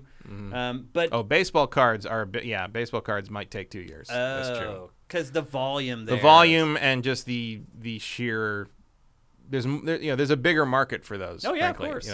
That's where it all starts. It's always fun to go. If you're ever in LA, I highly recommend taking some time if you have a free Wednesday afternoon or Saturday morning. And go over to in San Gabriel Valley, go over to Frank & Sons Collectibles Fair. It's basically like the dealer room of San Diego Comic-Con, but without the Comic-Con, every weekend. And it began, it's in a nicer place, it's in an old Sam's Club now, but it began in a furniture warehouse as a sports card swap meet, basically. And it grew into a giant nerd fest, basically. And the funniest thing to me, I haven't been to the new one in the Sam's Club because that happened right as they shut everything down for the pandemic. But the funniest thing about it was like in the center, it was it's just huge like furniture storage place that's been turned into all booths, like a dealer room basically. Yeah. And in the center of it, the center aisles are where all the sports card stuff is, and the sports memorabilia stuff, and everything else that had grown out of it was like all the nerds, the cards and anime shops and and you go to the middle and it's just all these like angry older men trying to sell baseball cards, and they're all surrounded by all these fucking weirdos, and you can tell that there's like it's like it didn't used to be this way. It's very funny to me. It is funny. It's you see a certain audience all around it, and then right in the middle, very different audience. Yeah, it was just very the funny. Founders of it. Yeah, and sometimes like forced out. And they have signings and things all the time. So I got a lot of my Transformers voice actors to sign my DVD set, but some weekends it's like voice actors or like game people or whatever, and sometimes it's just the Dodgers are coming. Yeah. And it's and if you don't want to deal with crowds, go when the Dodgers are coming, because no one goes. That's funny. That's hilarious. You would think it would be the opposite. But like, it's just not the venue, right? Yeah, it's not the place for it. Yeah, that's pretty hilarious. The good news is the longer it takes for your cards to get graded, they're just going to go up in value. Like this Pikachu card that I have that's worth like $2,000 right now. Like I'm not selling that thing now. Like I'm gonna wait until like I'm ready to retire. We'll definitely get it graded. Yeah, of course. But the grading can last forever. Yeah, it lasts forever. So, and also once you grade it, it comes back in this like plastic case. It's all protected, and you have to pay for it, but it's worth it. And then you just throw it in a closet somewhere. And when you're ready to retire, you bring all that stuff out and head to eBay or some. You thought we wouldn't get to 3 hours today. Why? Where are we right now? Well, I am inflating some of the topics. I'm allowing. Sure. How often do we go to the chat in the middle of one of our discussions? Very rarely. So I'm trying to make this a fun episode for everybody, and everyone can get involved with it. Sentai says, I have X-Files cards, including Mulder and Scully. I'm guessing those are not worth that much money. Probably not. Maybe they're the right person. All trading cards based on like TV shows and that stuff, it never has any value. Because the TV show goes away and no one cares anymore. And they're not, it's just collectors don't care about screenshots of movies and TV. Like original art is always what gets you value. Absolutely. Later on. All right, let's move on. We're going to talk about Witchercon, which happened this last week. My guess, Matt, is that the folks at CD Projekt Red were very happy. Look at the thing you like. The thing you still like. No one has a cybernetic arm here. I'm sure they were like, okay, we need like 50 people to sign up for this. And like the whole studio was like, oh, go. Yeah. Can we please talk about something that we did that people like? Yeah. Suddenly there's a line to discuss Gwent. Yeah, exactly. There's like a panel. People camping out to see the Gwent panel overnight or whatever. So anyway, Matt, was this the first year that Witchercon has happened? Have they done this before? If they've done it before, I hadn't heard of it. Yeah, I don't remember it ever happening before. No, I don't pay a lot of attention to convention stuff. Me either. But do you think this was like them trying to rehab their image a little bit? A little bit, but also I think it's just a confluence of like a whole lot of Witcher stuff happened at the same time. Because now that the series was a hit, at the end of 2019, and a season 2's coming up, there's a lot more Witcher projects in the pipeline, and there's actually something to talk about now. Yeah. And so it happened this past weekend, and there was a lot of news. I mean, because you would think Witchercon, Witcher 3 came out like 4 years ago. Like, what would they talk about? Well, they had plenty to talk about. There's a lot of stuff coming based on the Witcher franchise. Do you think a lot of this stuff is just because of how well the Netflix show did season 1? I think so. That's crazy, don't you think? I mean, some of it is because the games are popular, but I think a lot of it is everyone knows who the Witcher is now. Yeah. And that's also a thing in licensing. It's easier to go to these companies that make licensed products and pitch them on making a Witcher thing because they know the Witcher from Netflix and Henry Cavill and everything. It's crazy. The games definitely made it international and made it bigger than it ever had been outside of Poland, but the Netflix show made it a household name. Yeah. I mean, people that I know that don't care about games at all now know what The Witcher is. Yeah. And that's great. That could bode very, very well for The Witcher 4 as far as sales. The awareness for the franchise is way higher than it used to be. And along that vein, there was a ton of stuff announced. The only real... You got a Pokemon Go game. Right. Yeah, the only really game-related thing is a Pokemon Go clone, essentially, set in the Witcher universe. It was announced before this, though. They just kind of released a new trailer for it. It's called The Witcher Monster Slayer. It's for iOS and Android. It launches for free in like a week on July 21st. Again, iOS and Android. And it is an augmented reality RPG. So you can only play it if you wear your hair like Geralt. In the top bun like Geralt. Yeah. I would actually liken this a little more to like the Lord of the Rings game instead of Pokemon Go. Although the Lord of the Rings game was just as blatant a ripoff as this is. But it's the same deal. It's augmented reality, so wherever you are, that's the background. And then it's a game that makes you walk places. It's all the same thing. It is. Yeah, I guess you're right. It is kind of the same thing. Will you play this, Matt? No. Will you play any of those games? Like, did you play Pokemon Go a lot? I played Pokemon Go a fair amount, yeah. It's the first game to get me to do that, that's for sure. Right. I mean, part of the Pokemon Go thing was like everyone I knew was playing it, and my girlfriend was playing it. We'd go places to play it. Like, we like it got us out of the apartment more often than anything else we'd done forever. Ever, maybe. Like we went down to the pier and the beach to get like water ones, and we went up to like the observatory to get like it was like. It was fun. It was a social activity. I'd go, you go out to that the La Brea Tar Pits Park, and like I'd never seen that many people there before. There were people that had like live stream setups with a laptop doing Pokemon Go live streams in the park. It was nuts for a while. I've never seen anything like it in my life. It was amazing. It was crazy. And everyone was. You saw anyone walking down the street with like looking at their phone, and you just you look up and you both knew you were out there playing Pokemon. Yeah. At the same time. I went to this little dinky church that's like 2 blocks away from me to get more Pokeballs because I had run out. And there were 12 people standing out there getting Pokeballs. Like all that seems to be over. And you see people at the stops and like at the gyms and stuff where people are like, you hear someone just go like, "Hey, somebody throw up a bait," and like someone is like it was just what everyone was doing. Like it's so crazy. Do you think that ship has sailed at this point though? I mean, Pokemon Go is still very popular. It's huge still. It's actually making more money now than it ever has. My niece and they all still play. The kids all still play. But I don't see people playing it anymore. It's hard for me to understand how it's making more money. It's not mass thing anymore, and also like people aren't going out and specifically playing it to go out to play it. Like people just do it when they're. I generally pull it out at Disneyland. Like I tend to remember that'd be a great place because there's just stuff everywhere at Disneyland. Yeah. Also, like people have played it a lot more in the last year and a half, I think, because they basically when the lockdown happened, they stopped making you have to go play. Like they just had all kinds of Pokemon show up everywhere, so you didn't have to go out to like retail districts to find this or like the seaside to find water Pokemon. Like you just get a random assortment of Pokemon that would show up at your house basically. Which made it a lot more accessible for everybody, especially children who cannot drive. Yeah. I went to a baseball game at Dodger Stadium, and there was a Pokemon in the center of the stadium that was like 200 feet high. Like they had like jimmied it to make sure that like if you were sitting in the seats and you were playing the game, the creatures were on the field and they were just like skyscrapers, which is pretty cool. Like I mean, you see the players like down by their toes and they're like these little ants. Like I think this is a cool thing, the Witcher thing, but it's like I can't imagine. I mean, it's not going to be Pokemon Go numbers. Yeah. It'll probably do fine, but like it's not going to be a thing where like my friends want to go out and play the Witcher game. No, you know, it's like it's not going to happen. We're not going to all go out to the La Brea Tar Pits to find a Leshen. Yeah. That's not, nobody does that. Yeah. Yeah. So I don't expect it to do very well, but it is free. And it does launch on the 21st, so not long to wait for that. Like, I understand why they made it. Yeah. Like, I get it. Like, I understand why that pitch would fly in a boardroom. Yeah.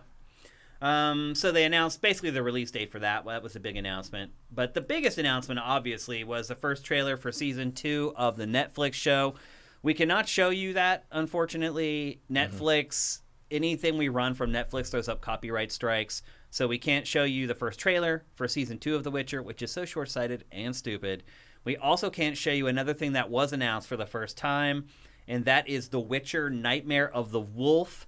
That is an anime film that launches August 23rd. So it's not much longer to wait for that, about a month and a half, and that'll be out. And that is also a Netflix exclusive. We also can't show it to you guys, unfortunately. And they also announced that Season 2 of The Witcher show launches on December 17th. So everyone over the Christmas break is going to be binging Season 2 of The Witcher, and I'll be one of them. Did you really enjoy the show, Matt? I liked it, yeah. Yeah, I liked it too. I thought they did a really good job. But that's not all. They announced some other stuff at Witchercon. They announced something called The Witcher Ronin, and it is a manga based on The Witcher. We can show you this, as short as it is. We only have about 30 seconds of it. But it's just a hand-drawn manga that you would generally buy in Japan, although at this point manga is pretty big in the West as well. Big everywhere. What was I saw some poll that it was at under 16, something like, or Gen Z, I think. Only 6% of Gen Z has never seen anime.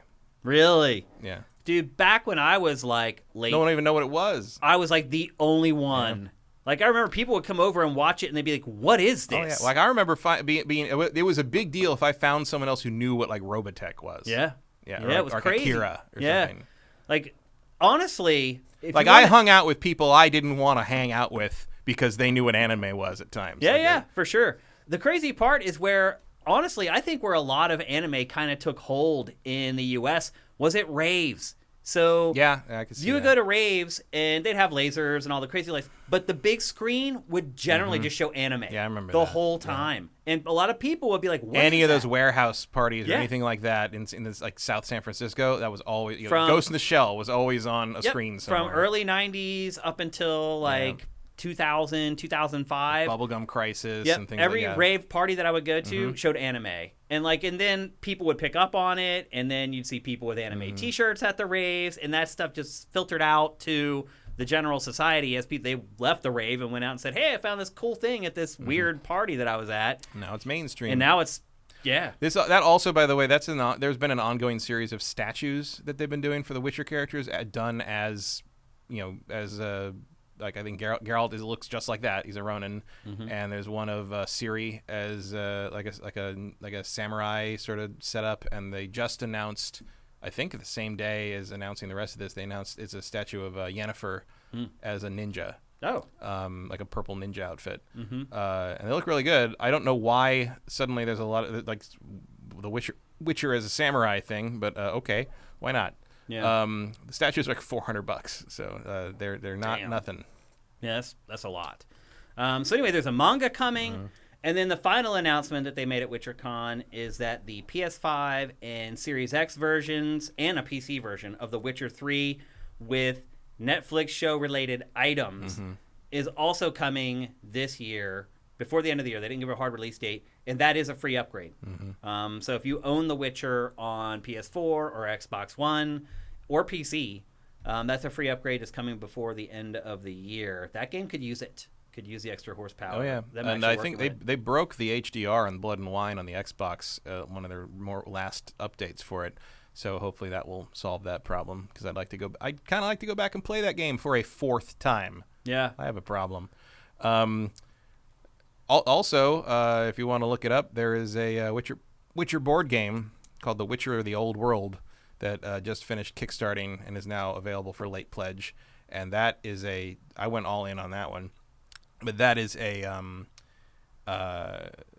basically it takes place like long before the games in the show, and like it's back when the Witchers were like in their heyday, and you all play Witchers going around the countryside killing monsters and trying to like earn coin and outdo each other for making political alliances and stuff. It's pretty cool.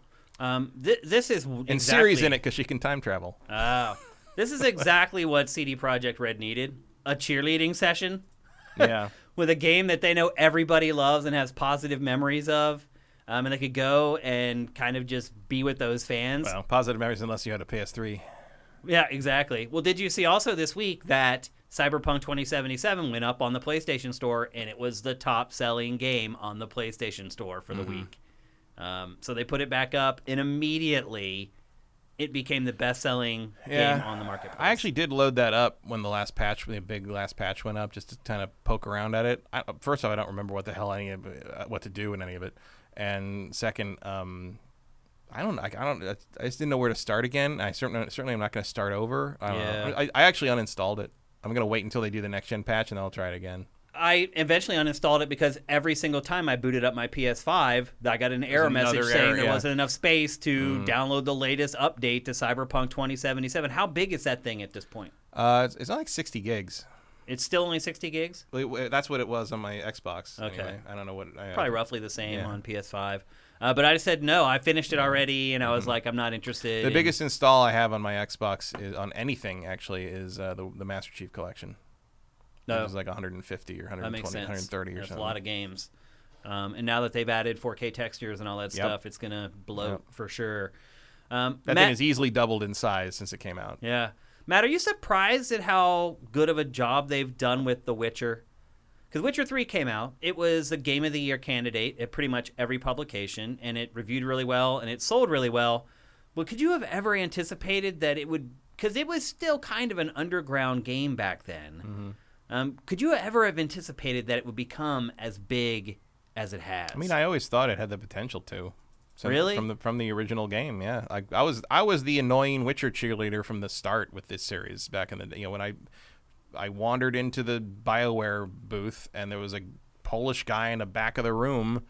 Maybe it was Tom Ole. I don't remember. It might have been. I don't remember who it was, but they were demoing this thing called The Witcher, and I remember hearing that name and being like, Witcher, what the fuck is a Witcher? Like that. And so cause I'd read something about that was going to be in the booth or whatever. So I went over, I'm like, show me what this Witcher thing is. And he showed me this, did a demo for me. And I'm like, this is really cool. Like, I really like this world and like what they're showing. And that's how I discovered, I read the books off of that and I played the original game. I mean, I have every version, as far as I know, I have a physical copy of every version of 1, 2, and 3 that was ever released, including a press-only preview version of Witcher 1, the Enhanced Edition that Wade brought back for me from Gamescom. Wow. That you could only get there if you were press. And like the press thing where you pull the cube open, it falls open, there's a shirt in it and everything. Like I went nuts on The Witcher. I loved the world, I loved the lore and how it all worked. And I always thought, like, if you could get this somehow out there in a more playable form, it would be a big deal. And Witcher 3 is finally where they did it. You know, I know people have their problems with the combat, but the combat is functional at the very least. It's not like the first game I can barely play now. It's a kludged together, reworking of the Neverwinter Nights 1 engine. It barely functions anymore. Witcher 2 I still like, but it is stiff and hard to sort of figure the combat out early on. And it's one of those games that's like really hard when you start, and as you level up it gets much easier. So the difficulty curve is sort of backwards, which doesn't tend to break out into mainstream too well. Witcher 3 is just you can pick it up, you can play it. That's all there is to it. And so it doesn't, I mean, I didn't expect it to be the phenomenon it turned out to be, but I always thought it had that potential. Obviously, I could also not have predicted the Netflix show. Yeah, I mean, the Netflix show has been a bigger deal on several levels, more than I in terms of breaking it out into like just about anyone now knows what going to know what The Witcher is and be able to sing the damn song and all that. It's funny. Like it's and now we're gonna get season 2 and it's gonna start all over again. Yeah. I also feel like it proves that Henry Cavill can play, even when he's playing a very straight-laced, no sense of humor character, he is charismatic. Yeah. Which makes his Superman even less his fault. Exactly. Yeah. I'll say this: I am equally happy with how CD Projekt Red has handled The Witcher as I am disappointed in how CD Projekt Red handled Cyberpunk. Right. Well, I think in the end, The Witcher 3's success is a logical extension of the trajectory they had been on from Witcher 1 moving forward. Yeah. Cyberpunk is the shock. Yeah. That they just suddenly biffed it that hard. They did. Like you would not have thought that was in the cards for them, but nobody did. Yeah. I mean, it caught all of us off guard for sure. But yeah, it's got to feel good for them to do an event where they can just forget about that other stuff and celebrate something that they've done very well with. And I mean, a lot of this stuff they don't have anything to do with as well. So well, they still have to license it out. They have to they don't. seek out those parts. They don't own the Witcher IP. They own the game stuff, but they do not own like the Netflix show. So do you think all this stuff was done with the book IP and not the Netflix game? show is a license of the book IP. Yes, it is. What about the other stuff? I don't know. I mean, I think the Ronin stuff must be licensed from the game because it uses the game's version of the character designs. Right. So some of that, I don't know what the ins and outs of that are exactly, but I do know specifically the Netflix show has nothing to do with CD Projekt Red. So they didn't even consult on it or anything? No. Interesting. No. In fact, the author went on and on about how like this is the true Witcher and this is a real. This is an adaptation of the books. Yeah. Like that, and which is good because if you watch the Witcher series, you will then now understand what the fuck Witcher 3 is talking about a lot of the time. Because a lot of people I know, started with Witcher 3. Very few people played Witcher 1. Yeah. And more, but not a ton, played Witcher 2. A whole lot. I'd say the majority of the people who played Witcher 3 came to it fresh from nothing. Oh yeah. I had a lot of people who were like, knew I was a fan of the whole series and was like, so what happened in the other games to explain this whole thing with Ciri and all this? I'm like, nothing, absolutely nothing. That's all a sequel to the books. Like it has, like there's nothing in the previous games outside of like some vague mentions of Ciri, or that would tell you what was happening there. Yeah. We knew he's looking for Yennefer in the previous game, but like you don't know who she is. Like all the backstory on their relationship is from the books. Yeah. So it's once you get the Netflix show sort of done. And they got a lot of material. I mean, it's not going to be done anytime soon. They got a lot of books to cover if they want to do everything. You'll have a very, you'll be able to watch that show and then play the games, and they'll all sort of tell a complete story. Yeah. And that'd be great. I think they should probably get a remake of The Witcher 1 done before someone wants to do that. I would agree with that. Yep. You want an entry-level game that sets everything in motion. Easier to play and is not just strapped on the PC. They could maybe even just do one game that encapsulate everything that happens in the first two games. Mm-hmm. Yeah. Yep, that would work. So there you go. That's Witchercon 2021. So at the very least, at least everybody's cooperating here, because I think the fact that the Netflix show is mentioned alongside CD Projekt Red projects means that everybody's getting along for the most part. That's important when you're working on an IP like that. Because that could have easily turned into a competition. Yeah, absolutely. A pissing match, so to speak. Yeah. So there you go. That's Witchercon 2021. I'm guessing it'll probably be back next year. Probably. Oh, they don't have to. They'll have another. As long as people keep tossing ready. Coins to The Witcher, it's it'll come back. It's gonna come back. All right, we're gonna move on. We're gonna talk about a couple things going on with Resident Evil right now. The first thing we're gonna discuss is Resident Evil Village, and more specifically, the PC version of Village has been having problems with stuttering. It runs poorly. Generally, it's just most people have said that it's a bad port, and PC players are pretty upset about it. And so hackers decided to take the problem into their own hands and went into the code of the PC version of Village and basically disabled the DRM. And when they did that, suddenly all the problems with the game were fixed. Mm-hmm. So the DRM that Capcom decided to put into the game for the PC version is causing the game to run like crap. Matt, I feel like this is not uncommon. This is not the first time we've heard this story. No, that happens a lot. Why is that, though? Because it's poorly implemented, because it's it's layered on top of a game that was never tested with it, because a lot of times with the DRM method is not something the development team chooses. It's sort of picked at by the publisher at the end of development, and you don't have time to figure it out. A lot of the DRM solutions are poorly made in the first place. It's a mess on a number of levels. How do you think that they sort through the cost-benefit analysis of this? Because, like as we said, this isn't the first time this has happened. Certain DRM programs are more notorious than others for doing this. As a publisher, how do you say, yeah, we're going to put that in? It could completely crush the sales of the PC version of the game, but we think it's worth it because then people can't pirate it. But if it causes people to not buy it, what good does that do? It's a combination of the fact that most of the people making those decisions don't know anything about video games, and PC versions of things are considered bonus. They don't care. If you release something on consoles and PC, you are just assuming you are going to sell 3 times as much of the PC version as the PC version does on each console. So PC sales, who gives a shit? Like that's pretty much the attitude. For most of the you think basically they're just putting it out there to just they're sticking it on there because people don't complain. Well, they're sticking it on there because in their heads they're like, oh, we got to stop people from stealing our game, so we'll just put that on it. Like that's about all. And the sales are so low that they don't even consider that it could turn people off to the PC version Who cares? of the game. They're selling triple that, if not more, on the consoles, and that's where the real money is. Do you think that's the same sort of thinking that every publisher does? Certainly the thinking that goes through most of the majors. I think like Devolver probably doesn't think that way, but Devolver doesn't put DRM on their stuff, as far as I know. Why do you think that there are some PC games that sell exceptionally well, and there are some that don't? Like, why will Village sell like 100,000 copies on PC, but you could release like some other game for PC that maybe debuts on PC and it does so much better? Again, because your audience for that is mostly on console, and the people don't care one way or the other, I guess. What about a game like Battlefield or something like that, where it's just it's both a PC and a console franchise? Still sells way more on console. Why is that? Because there's more console players, and they're more willing to pay money to buy games, and piracy will always be an issue. And it's just the PC audience is not that big in terms of like hardcore game stuff. How can it not be? Because there's more people that have PC games, but also like a lot of those. Like, I don't remember the last time I paid full price for a PC game. I will wait however long it takes to get a Steam sale on that thing or whatever. Now maybe we're getting to the root of the issue, which is the PC versions of games have been devalued. Yeah, and that's what happens when there's no physical copies. Right.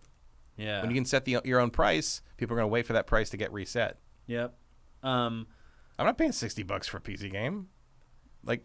Don't you think it's weird, though? I mean, look, I agree with you. Like, I would struggle to pay full price for a PC game. Mm-hmm. I'm not even 100% sure why, but don't you think that's odd that we both kind of have this thing kind of stuck in the back of our heads of like, oh no, I'm not going to pay full price for PC software. Well, because the digital pricing became so competitive that we're used to like seeing sales almost immediately. Yeah. And that happens all the time. It doesn't happen as, and I mean, you are getting some of that on the console where like, 6 weeks later, they're going to be $40. That happens a lot now for a lot of the big games, even the big ones. Yeah. If they don't sell well, for sure. So like, that's in play. It's just how, digital pricing has made things a little faster, a little more competitive. Steam sales for all those years definitely conditioned PC gamers to expect deals. So like, why would you spend an extra $30-$40 on something when you can just wait a year and get it for $20? Yeah. I still do that. Like PC gaming is not a huge priority for me anymore, but I still do that. It's like, I haven't played Wasteland 3. And now it's $19 in the Steam, so I guess I'll get it and play it now. It's like it happens all the time, and I love Wasteland. There's no reason Wasteland was a functional game. I got it on Game Pass on Xbox, but like, if it was something I could only play by paying $60 for it, I probably would. But I can wait a little bit, and it'll go down. It's also Nintendo has the opposite thing, where it's like, I see no reason to wait to buy Nintendo games because they never drop in price. Down. Yeah. Why do you think, if this is a case, you can hate Nintendo all you want for that, but it works. It's just common business. Yeah. If this is the case, why do you think Sony is pushing so hard to get its games on PC? I don't know. Yeah, that's confusing. It's like, I mean, I would argue they are not pushing that hard. It's just something they're like doing. Right, but that takes money. It takes commitment. It takes a lot of stuff that you have to handle to get your games on PC. If they do sell so poorly, do you think Sony thinks that it can be the one that kind of breaks the mold because its first-party games are generally I have so no good? idea what Sony's thinking on this. Bizarre, isn't it? Yeah. I don't know. If you're a PC player, do you ever get fed up with this crap and get a console? I know a lot of people who have, yeah. Yeah. Especially now that PS5 and Series consoles are like a pretty good game. I know 4 people personally who are going to buy a PS5 to play Horizon 2. Okay. And you know why they're going to do that? Because they played Horizon 1 on PC.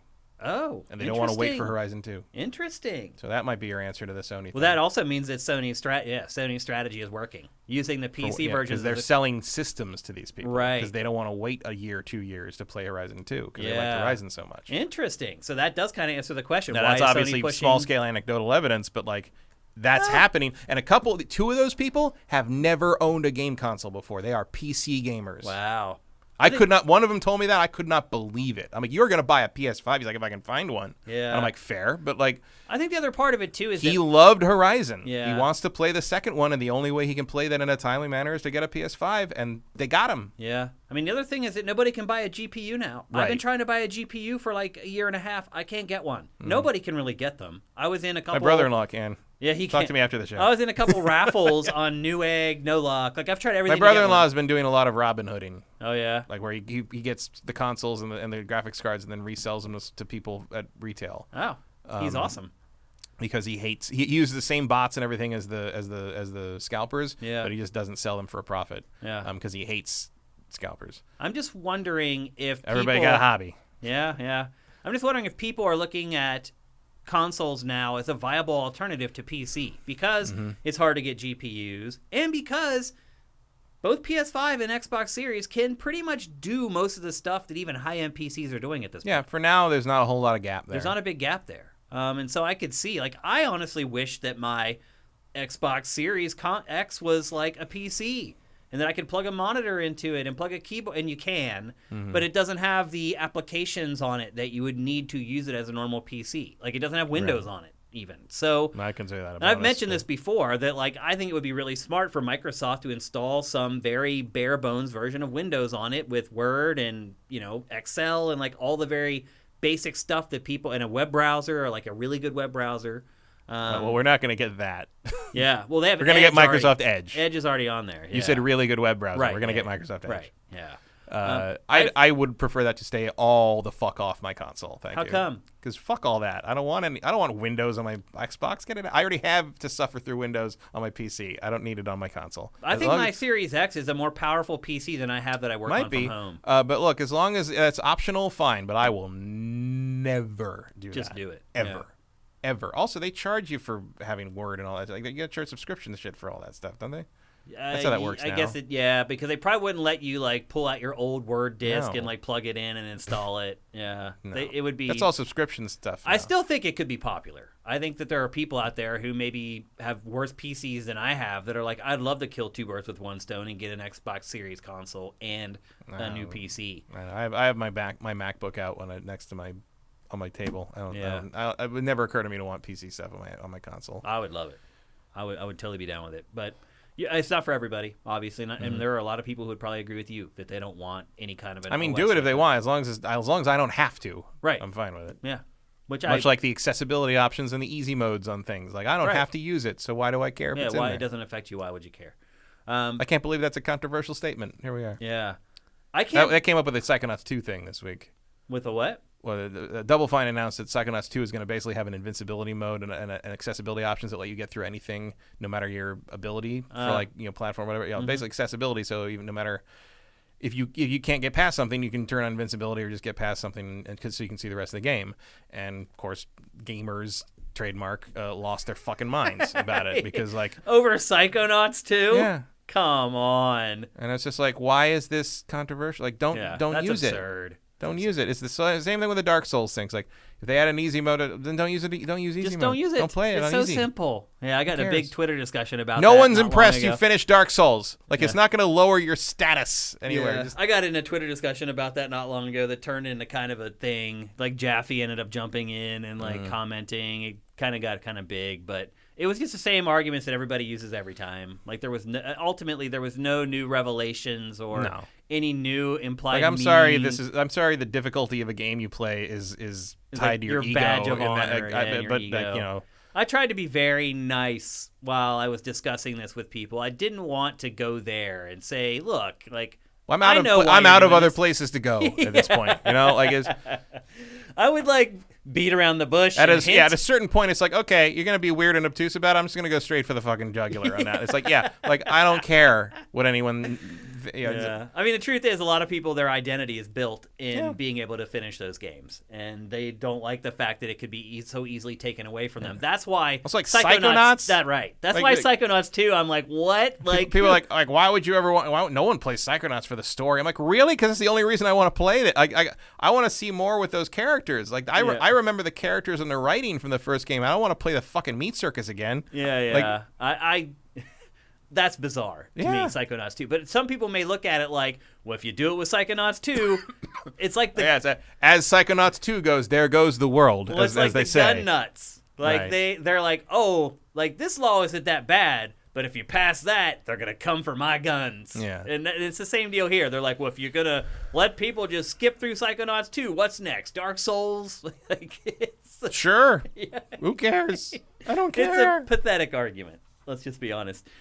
So anyway, that's the latest kerfuffle with Resident Evil Village. The PC version is trash unless you remove the DRM, and there is a version floating out there that you can download. And of course, now you've got a cracked version of the game floating around. It's like, and probably that would have happened anyway, but all you've done with this stupid DRM is to incite and force people to go in and make a pirated. And now it's like, hey, if you get the pirated version, it works better. Yeah, it actually runs great.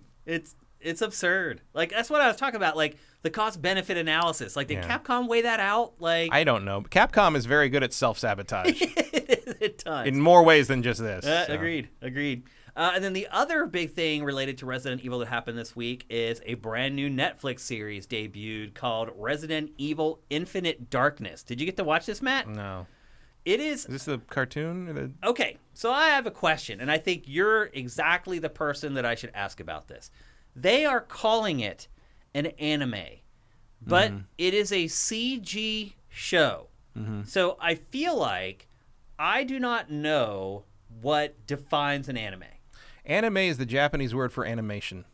That's it.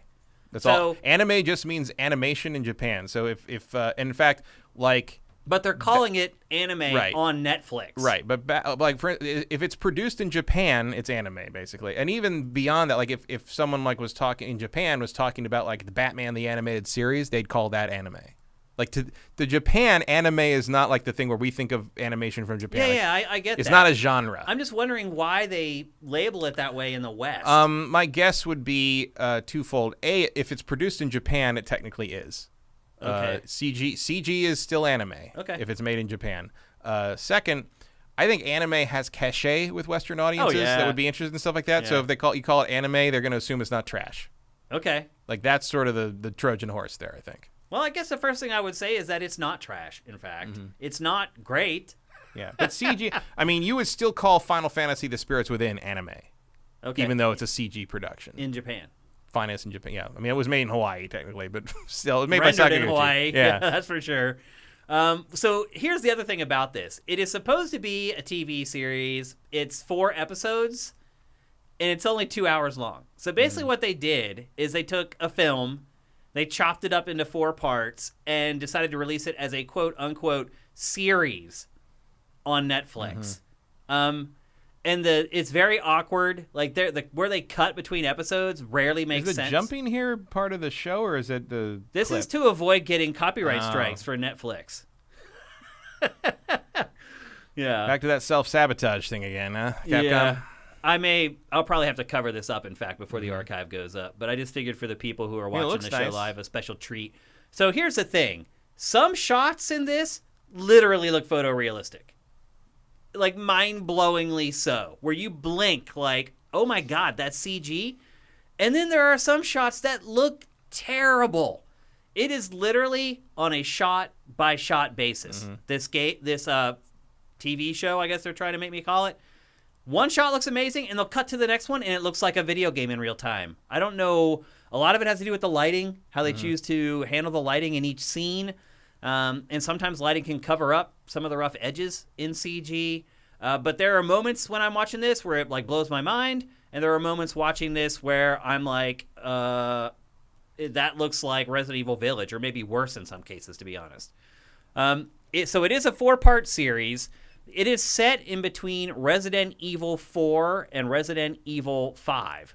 And I will say this, I know a lot about Resident Evil, but even I, at certain points, was like, oh, some people are going to have no idea what's going on. They assume that you know a lot already about the franchise. So the plot is basically, it's another zombie outbreak, and it starts at the White House. So the whole show kicks off at the White House. The president is there. Somehow zombies get into the White House. And what do you think this is, the Capitol? Right.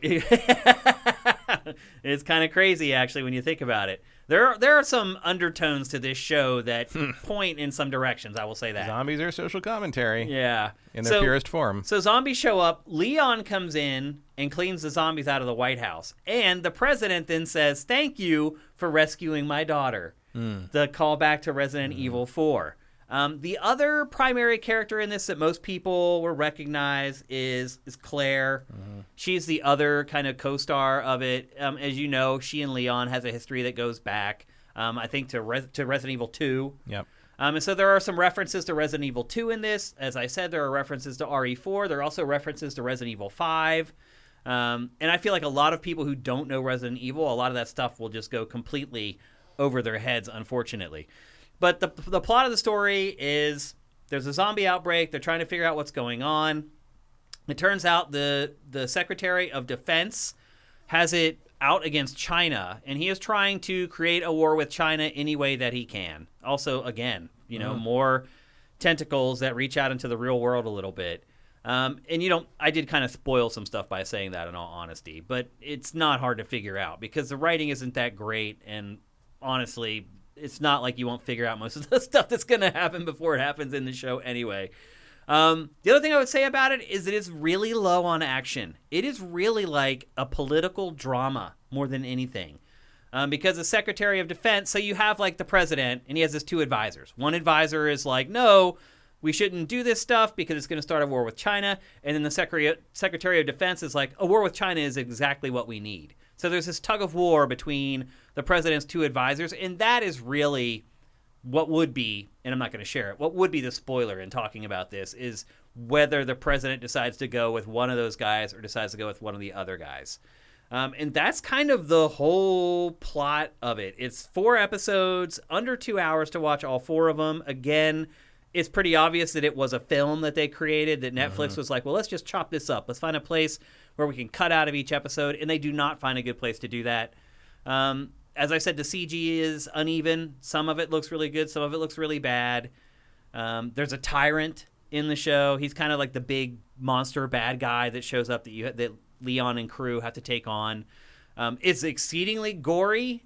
There are some pretty awesome scenes in it, too. Like, there's one scene where Leon is attacked by rats in this, like, tanker. And I don't want to spoil it, but there's some really imaginative stuff in this show where I'm like, oh, okay, like, they get Resident Evil, and that makes sense. And then there's other parts where it just seems like they're completely tone deaf, in all honesty. Is it worth the 2 hours to watch it? I would say yeah. Like, I enjoyed it. I didn't feel offended by it. I didn't feel like it made the franchise look bad. I didn't feel like it made the video games look hokey. I thought the plot was as good as any plot in any Resident Evil game. I'll say that much. You want to spoil it, you're just going to show it. Oh, there it is. Sorry. Sorry. I didn't realize it was in that B-roll. I did enjoy it, and you can literally just sit down, like, as soon as this show is over, you can sit down and watch it. It's 2 hours. It's on Netflix. If you're a subscriber, you can just boot it up and watch it. Would I recommend people spend money to go to a theater and watch this? No. Would I recommend that people spend $5 to rent it on VOD? No. As part of your free Netflix subscription, I do recommend that you watch it, though. So I had fun with it. It's not as big and dumb as you might expect. It is a drama more than anything. If you're going in just expecting to see a bunch of zombie heads explode, there is a little bit of that, but that's not really the crux of it at all. It's weird how talky a lot of those Netflix shows are. Yeah. I mean, it did it with The Witcher, too. Yeah. The Witcher, there wasn't a lot of action in The Witcher. They do it with everything. Yeah. The Marvel shows were like that. Yeah. Yeah. Castlevania was like that. Yeah. It's okay. Like, it develops characters. It actually, in a lot of ways, makes I got to be interested first. Yeah. Like, it works in some and it doesn't work in others. Which ones do you feel like it didn't work in? Most of the Marvel stuff. Yeah. And I don't like the Castlevania series. I think it's incredibly boring. I think it is kind of boring. I plowed through season 1, maybe made halfway through season 2, and I haven't went back. Same. Yeah. Season 1 I thought was pretty good, though. I found season 1 very boring. It was slow. It took 6 episodes? It took 3 episodes to get going. Like I'm not a fan of the reluctant protagonist trope. Yeah, I don't like it either. I know what you're gonna end up doing, so get on. And the season ended after everyone agreed to do something. Yeah. And then it was over. It was like, okay, great. That's why that should have been the end of episode 1, guys. Right. Get on with it. Yeah. Like, I'm so tired of the pacing issues that Netflix shows have. Like the Marvel Stranger shows, Things says that too. It does. Stranger Things takes forever to get to anything. It does, yeah. We don't know any more about the Upside Down than we did after episode 2 of season 1, 3 years in. Yeah, that's mostly true. What are they doing? What is it? Why? What do they want? What do all these things want? What's happening? No, nothing. It's nothing. They probably feel like if they reveal that, a lot of the interest in the show will wane. I bet. And it probably would. I mean, I think they found their feet in season 3 when they realized that people were here for those characters. Yeah. As opposed to season 2, which separated them all out and didn't get them together for the synergy until the final episodes. Right.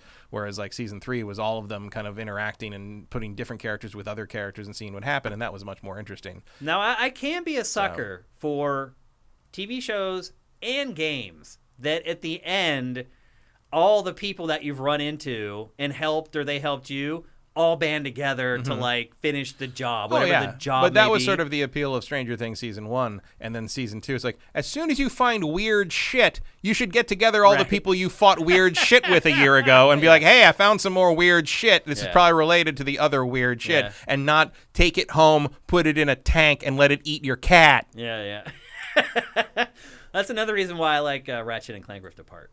Yes. It does that at the end. Yes. It's a good payoff for like dedication to see like the people that you helped or helped you kind of all come together in one group. Yeah. And Mass Effect does that too. It does. I like it's a good like reward. Yeah.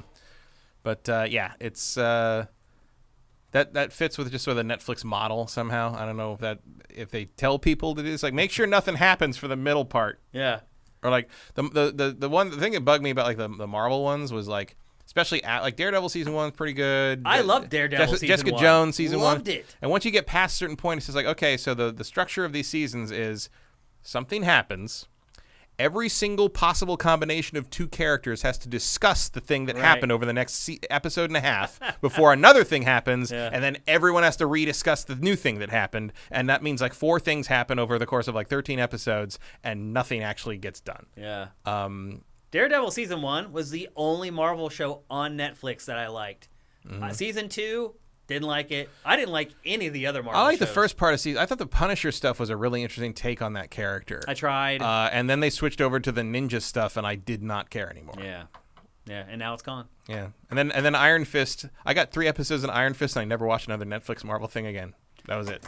I tried to watch. What was the one with just like the girl? She's Jessica Jones. Yeah, I like that one. I didn't. I thought it was terrible. I like that one mostly because of I think Tennant was very good as the Purple Man. Yeah. As Kilgrave, but like that one also sags in the middle, and there's a bunch of stuff where I'm just like, kill him, like just kill him. Like where it's all headed. I don't know. It's funny.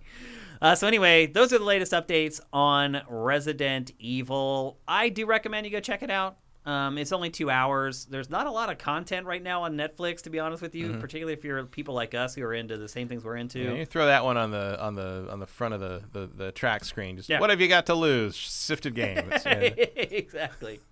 But it is on Netflix right now, and you can go check it out. I do recommend it. I do not recommend buying the PC version of Resident Evil Village.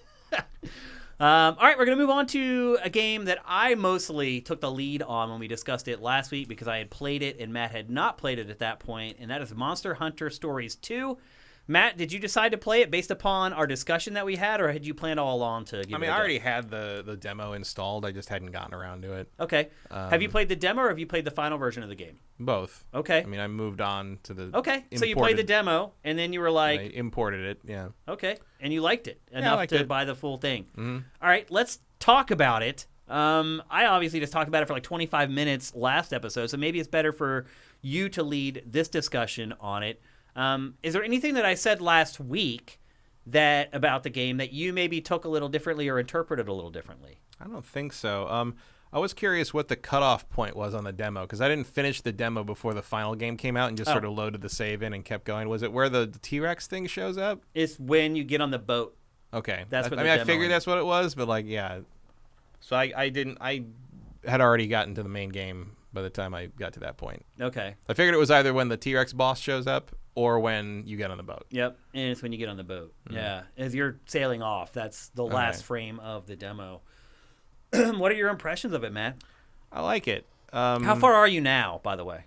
How many hours have you put into it? God, I don't know. I'm probably like 4 or 5 hours into the second village. Okay. You know? I'm further than that. And I will say that what I thought last week about the game's length, I believe I was right, because I have spent probably 20-some hours on it, and I have no inclination that I am anywhere near the end of the game. Yeah, it definitely seems to be taking its time. I think it's going to be a gigantic game, which, I'll be honest with you, is a little discouraging. I got to like the 20-some hours in, and I was like, okay, let's see if Act 3 is starting to get hinted at. Oh, no. Then they start introducing new stuff, and I was like, wow. I really liked the story when I had played the demo, and I still like it now, but I will say this, that is one part of the game that as time goes on, it starts to lose a little bit of its impact. Because you're on the island, and at first I thought that was where the whole game was going to take place, and maybe you'd unlock new parts of the island or what. No, that's just like your starter trainer area. You get on the boat and head off, and a whole world just opens up. It's basically a continent. Yeah. And so I was surprised at that, to be honest with you. I mean, that is in character for the series. It's just, the question was, will they do that for this version of it? Right. And they did. I mean, you look at that map once you get out to the mainland, and it's just like, oh, yeah, that's huge. It's huge. Yeah, I don't know how long it is, but I'm just based upon what I've played and how much time I've spent, I'm guessing it's going to be at least 40 hours, I would guess. Oh, I easily. Which, that may turn some people off. Yeah. Like, there's definitely an element, like, even at this point I'm at, I'm like, oh, so, like, I'm at a new village, but it's all the same things. Yep. And it just sort of felt like I had to start over. Yeah, start rinsing and repeating. I do like the battle system, though, so it keeps me going. It carries it. It carries the game. It gets varied, and then I like that it respects your time in a way that a lot of JRPG stuff doesn't. A lot of time, like I love that once you out level things, you can just hit both triggers and just kill them. Just like end the battle like that. The battle and you still get all the stuff for it. It's just because there's no way to avoid them really in the overworld. You know, they'll run at you or they'll attack you. You can for the most part. You can get around them, but like if you happen to run into one. Like, you can just be like, oh, die. And like, just hit both the triggers and it just kills them. Yeah. There's also 4 different speeds for combat. Yeah. Like, they have thought about quality of life. You can skip all the super move things and everything. Like, there's a lot there to make sure you don't waste your time. I can tell they actually played this one. Right. This isn't one of those games where I play it and I'm like, did they play this before they released it? Like, you can tell that they're like, okay, we get it. This can get monotonous. We're going to find ways to speed this process up or whatever. I do wish you could sprint. Yeah, like that in would be town. Nice. I mean, once you're on a mount, though, you move pretty quickly. Right. I mean, like in towns. I wish I could sprint in town to just get it. I wish I could go about twice as fast as I do. Yeah, I'd agree with that. I do like that the crafting and the gathering is just this much lighter than the main Monster Hunter games that it doesn't get annoying. Yeah. I there's like 4 things that you actually collect. Like you get different stuff, but as far as what you pick up in the world, there's like a honeycomb. There's like blue crystals. Honeycombs and there's blue stuff, blue butterflies, crystals, insects, webs, and like rocks, and like certain plants. It's not too much. It's a good mix. And most of the stuff that is in the main games is in this. They just have different functions for the most part. Yeah. Like you don't have to constantly sharpen your weapons on whetstones, but there are whetstones you can use for a bonus to damage on for a temporary amount of time. Yeah, they're like buffs. Yeah. That kind of thing, which I find, it's much less tedious than the main Monster Hunter games are. Yes. So I am enjoying this way more than Monster Hunter Rise. I'll just say that right now. Yeah. I didn't play Rise, but I certainly like this more than World. Well, yeah. And you're also enjoying it more than Monster Hunter Rise because it's not a huge departure from the prior Monster Hunter games. I mean, certainly the story and the storytelling in this is way, way better, way more involved. That's what I'm really surprised at is how many cinematics there are in this game. Considering how long it is. And it's also not that big of a game as far as like download size. Like it's like 23 gigs or something. Yeah, which is big for a Switch game, but compared to other games it's not. There's a lot of fully voiced stuff. Yeah, and the voice work is good, which I should have also mentioned about Resident Evil Infinite Darkness. With the voice acting in that was good. And the lip sync in that was pretty good too, which I was pleasantly surprised by. A couple times it doesn't quite match, but for the most part it's really good. And it's really good in this too. Because obviously this game was built with Japanese first. And for the most part, the facial animation in this matches the voiceover pretty darn well. The other thing that I've noticed, the more I've played this game, Matt, is that and notice the lower third there, Matt? Luckily, they say that less often than I was fearing. You were fearing, yeah. I had to put it in the lower third after last week when you freaked out over me saying it over and over again. But that is the part of the game that starts to get crazy the further you get into it, is you want me to call them mounts. The mounts. They're just monsters. Yeah. But as you get further into it, like figuring out like the abilities of the mounts, it seems to me that there are certain points, and I may be wrong, but I felt like my best mount, the one that I would take into battle when I knew that I was going to be pushed and I needed a good mount that was strong and could attack well, it felt like at a certain point it lost a lot of its attacks.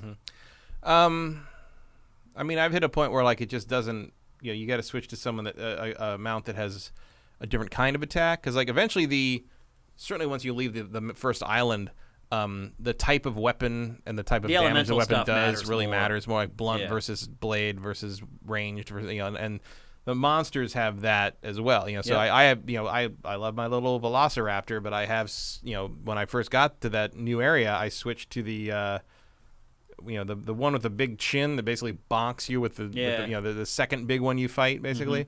That has been much more successful, and I like all the little weird thing, like little there's a head-to-head thing that they do, but also like sometimes like if both monsters have flight capabilities, they do like a weird little flight cutscene. You have to tap the shoulder buttons to win that, which threw the hell out of me the first time I saw it. There's a good variety of stuff, and you can switch them in battle whenever you want for no penalty, which and I like. And the weapons, it puts all these systems in place, but it doesn't make using them and reacting to them a chore, which is like strangely unusual. A lot of stuff games. it'll do automatically. Yeah. Or it'll highlight something in the menus. It'll be like, bro, this is what you should be selecting right now. And like the guessing game, like the paper, rock, scissors guessing game on a text it types is like, it's rewarding, but it's also not like overly punishing if you get it wrong. Yeah. Like it's you'll lose a few extra hit points or like whatever. you said, it's like they played it. Yeah. You know, it feels like they like everyone went through this and was like, yeah, it's annoying. Let's not do that. Or it's just like this. Let's make it like this. So it feels like it's meeting me halfway on a bunch of stuff, and it's not a pushover, but it's also not like just like, oh, I don't want to deal with this anymore. Like I've mindlessly played this for way more than I expected to. Like I will. That's the turn-based RPG way, brother. I'll just wander. Also, because like it's the crafting materials. I'll wander out and just kill shit. Yeah. Until I get bored and come back and like see what I can make. You know, I've upgraded a lot of stuff. I have like this and I got like kind of the whimsy of it. Like the armor I'm wearing right now. She's in like it's basically like a goth chick outfit with like a weird little tiny top hat. Like I'm just like okay, like I'll take that. We're way off the lore here, but it's the best armor I got right now, fully upgraded. So screw it. There's a sense of humor to it, I guess. Yeah, there is, and there's depth too. Like I was talking about, like managing the mounts and the monsters. There's a lot to it eventually, because you end up with like dozens and dozens of them, and depending on the egg that you get, it depends on how they're going to evolve and learn new attacks over time. Again, though, I'm still not sure what happened.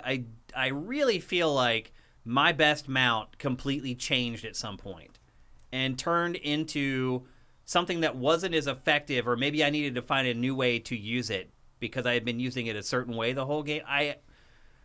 I'm not 100% certain, but I definitely feel like something changed with like my best mount at some point. I don't know why or how it happened. And so I don't know if they reach certain levels, they kind of evolve like Pokemon or something, but there's like no way to stop it. I don't know.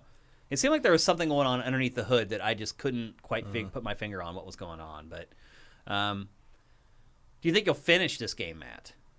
Probably not. I don't think I'm going to make it either, honestly. If it really is like 40 hours I might make it. If it goes past 40, that's probably when I'll quit. And again, I would just argue that these games do not need to be so long. Why do they make these JRPGs so long? I mean, a lot of it's because the people that like these games, they don't want to buy a bunch of them, or also a lot of them don't come out very often. Like if you're a kid who only buys one game every quarter or so, and like this thing lasts you like for a couple of months, like that's great. Yeah, I guess so. Even if you are just doing the same thing over and over again. Yeah. And again, there are quality of all life. games are like that. You've got Call of Duty is the same thing over and over again too. Well, I mean, you can always switch your weapons up, and you can do that in this change too. your loadout. Yeah, I guess you can. in that too. Change your monsty. I guess you're right. It just depends what you find repetitive and what you find entertaining. That's true. I guess I find action a little less repetitive than turn-based combat. I mean, for the most part, I think the average person would agree with that, but there are people that just love this stuff. Yeah. I generally prefer this stuff, I like too. it. I mean, it's not like I recommend buying it, in all honesty. Like, look, 40 hours out of a $60 purchase, that's good. I'm totally fine with that. Yeah. Like, and I'm fine recommending that for other people as well. I mean, as of right now, to me, this is the best turn-based RPG of 2021 so far. Yeah, I mean, the pickings are a little slim, but yeah, I can't think of a better one. Yeah, and I don't see any coming down the pike either that might dethrone it. Yeah. If there are any, I don't remember. I can't think of any. Yeah. So if you are a fan of JRPGs, turn-based RPGs, buy it. Take the dive. There's nothing that you missed earlier in the year that you would rather buy, and I honestly cannot think of any big-time turn-based RPGs that are coming later in the year where you may regret the purchase. I think at this point we've talked about it twice. We've covered pretty much all the details of the combat system, the progression, the presentation. I will say this, Matt. The final version of the game runs better than the demo. I had lots of problems with frame rates. Oh, the demo was a disaster in the frame rate. Like it's literally dipping down to like the 10s and the 15s at times. That seems to be fixed in the final version, which is good. Definitely performance was especially because I was still on the first island. Yeah. When I switched to the main game, and like just running through the field was. I mean, it still dips in places. It gets a little choppy at times. Yeah. But it's not like a couple times in the demo. I was like, oh, I don't know if I can play that. Like, and you're right. It does tend to happen when you're out in the open with a big field, and I wouldn't be surprised if they ended up drawing back the LOD a little bit in the final version, and that's why it's running a little better. Also, like, I mean, I don't know what optimization, man. The demo. Who knows how old the demo is compared to the final game? Yeah. In terms of build quality, but like, yeah. Certainly, the open areas, and once you get off that first island, are much bigger than they were before. And so I found myself being like, God, and they chug a little bit in the final game, but it's like, can't even imagine what those areas would have looked like in the demo. If it was in that build from the demo. Yeah. So they've improved that a good bit as well. It is Switch. And that's what you're playing it on Switch too, right? You're not playing the PC version. Yeah, I did consider switching to PC on that demo, but then I was like, well, maybe I'll just stick with this because, like, I didn't want to wait till launch day to get the demo. Yeah, this might be a case where buying the PC version is a better idea, though. You'll definitely get better performance out of it. Yeah, it just depends. It depends if you want to sit there with a controller in front of your PC for however many hours and which play I do not. Yeah, I'll take a little bit of chug to be able to sit on my couch with my feet up. Yeah, that helps. It's funny the trade-offs that you're willing to make mentally, depending on. Although how I guess you like this would not be a bad Steam Link game. That's a good point, actually, that I didn't think about. I kind of have been waiting for a game like this to play with Steam Link. I should have picked up on it and maybe bought the PC version at the end of it all. But I am playing the Switch version, and it's not that bad. Like, it's fine. Yeah, it's not one of those things where you're like, it's not like playing. It's acceptable. It's just one of those things every once in a while you're just reminded of, like, God, this thing needs an upgrade. Yeah. It's not like Banjo-Tooie levels on N64. Especially in the wake of the non-Switch Pro stuff. Yeah. It's just like, oh, you really should have. Yep. This week was so slow, Matt, that I went back and I downloaded Conker's Bad Fur Day on my Xbox Series X. And I'll say this, that game still pretty much holds up. Yeah? Yeah, except for the loading. So on the N64, it wasn't a big deal because they were carts and they loaded like that. But now, even with the Series X, like every 15 seconds, it goes to a loading screen.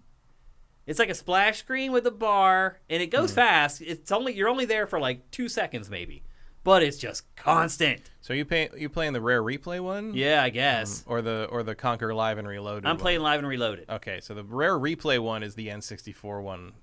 Update. It's better. Oh, it's better. Yeah. Oh, I'm playing Live and Reloaded. Yeah, switch to the Rare Replay one. Okay. If you want to play Conquer properly. But otherwise, it holds up pretty well. Yeah. I was pleasantly surprised. I was like, this is going to feel clunky, and I figured I'd play it for like 5 minutes and just be like, delete. And even with the loading screens, which are just awful. Yeah, literally. The load screens I don't remember being a problem in the Rare Replay. They're version. bad in this. I didn't realize that's stupid. Like, why wouldn't they just make you download the best one? So much for smart delivery. Because they're completely different games. Are they different other than the Live and Reloaded stuff? Is a complete remake of the original game, and as far as I know, the Rare Replay version is a up-res remaster sort of thing of the N64 version. Interesting. Because look, Live and Reloaded does have changes, like that first gargoyle that's on the bridge. That whole scene is changed, and there's inside jokes about it too. There's after you meet him, and he does something different than what he did in the original game. Conker's walking away, and he says something like, "I thought this was a straight port." Like there's like fourth wall breaking stuff in there. But I had never played the Live and Reloaded version. I just played the N64 version. There's a bunch. I would consider the Live and Reloaded version inferior to the original. But also, it has like all the fur shading. And they also have more bleeping in it for some reason. Like the N64 version has more swearing. Interesting. But it does have like fur shading and a bunch of stuff. Yeah. Like it looks better. But literally every 20 seconds, there's a load screen. So anytime you go from one room to another, there's a load screen. That was an ongoing problem with a lot of original Xbox stuff. So. One of the things I want them to do that they will never do is I would love them to do to have Xbox like backwards compatibility on Wrath Unleashed, which was the Lucasfilm turn-based strategy monster thing where every time you got in a fight in the turn-based mode, it switched to basically a 2D fighting game between the monsters, and the load times were like it took longer to load the fight than to have the fight, and it was just not playable. But I liked everything about it, except I couldn't sit through minute-long load times every time a fight happened in a turn-based strategy game. If you could do a backwards compatibility upgrade for that like cut those load times down to almost nothing, like now that you have the high, the SSD and stuff, I would absolutely play that again. Yeah. But no one anywhere wants to admit that game exists. It was a huge bomb. No one cares. I know that will never happen. Sneaky Solid Snake is asking, why don't people just get along HDMI cable to run to the TV from the PC? I live in an apartment, so My PC in the area where I work 4 out of 5 days of the week is like our spare bedroom, and that's where my gaming PC is. So it's 40 feet away from my television. I would have to run an HDMI cable through my apartment up into the TV. And that's just not going to happen. So I do use my Steam PC Link. is in my office, which is on the other side of the house, which would mean I'd need like 150-foot HDMI to reach the TV. Now, if I owned a home, would I wire an HDMI cable from the room with my PC into my living room? I would. If I had the option to, I would. But I do, but I don't because don't. I don't care. Yeah. I'll just go in the other room. Yeah. Steam Link works for some stuff, not for most stuff, unfortunately. Yeah. Anything action-based is just pretty much pointless. But anyway, there you go. That's Monster Hunter Stories 2, available for Switch and PC. That's a buy from both of us. Yeah. It's been getting good reviews, too. It's like at an 8. It's like the first Monster Hunter anything I've actually liked. Yeah. So. Yeah, because it's completely different from... And we said that last week, but we should reiterate it here. It is completely different from the base Monster Hunter games. If you love the action RPG Monster Hunter games, you will not necessarily like this. No, it's definitely the same universe. Yeah. But it's a turn-based JRPG. If you like classic, I don't know, Final Fantasy stuff, I guess this is more that. Yep, agreed. Okay, let's move on to the last topic of episode 263. We're going to talk about the other big event that happened this week. It was Sony's State of Play, although I do balk at calling it big, Matt. I'm not sure anybody would call it that. I wouldn't. I fell asleep during it. Really? I will say this, and you can see in the lower third there. I was bent out of shape about Sony not being at E3. So was Pactor. He still is. He's really bothers him that Sony doesn't go to E3 anymore. Absence is misspelled. Oh my God.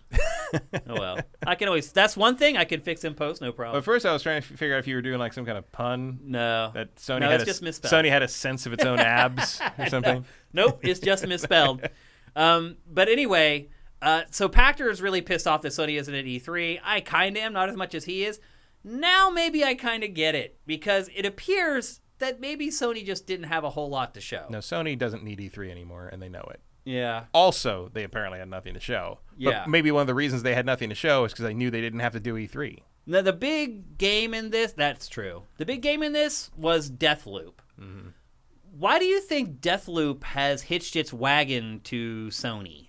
Because I think somebody signed something. You think it's just a contract? Deal? Yeah, it's kind of a deal in place. It's interesting that Sony decided to choose this game. Yeah, it's not like they could choose Elder Scrolls 6. That's decades away at this point. But yeah. It was, I guess I get it. I like the premise. I would watch a show about this story, but I don't want to play this game. I have no interest in this game at all. What is it about it that you don't like? I don't know. Because it's a roguelike. It's like a roguelike. I just don't. It doesn't look fun to play. I can't describe it any other. I mean, I'm still gonna try it, but like.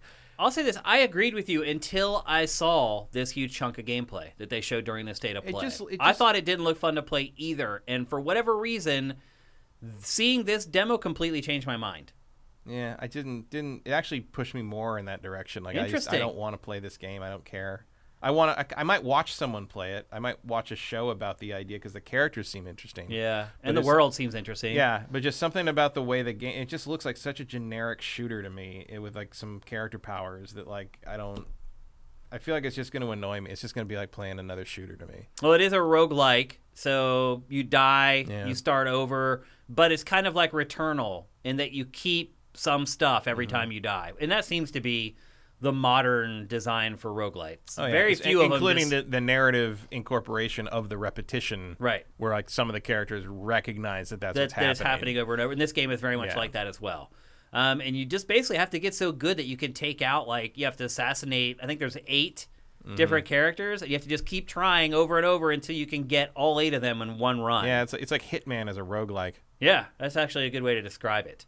I was pleasantly surprised by this. I really was impressed by this. I'm surprised that it sent you the other direction because it made me more interested to play it. I don't know what it is about. I just don't.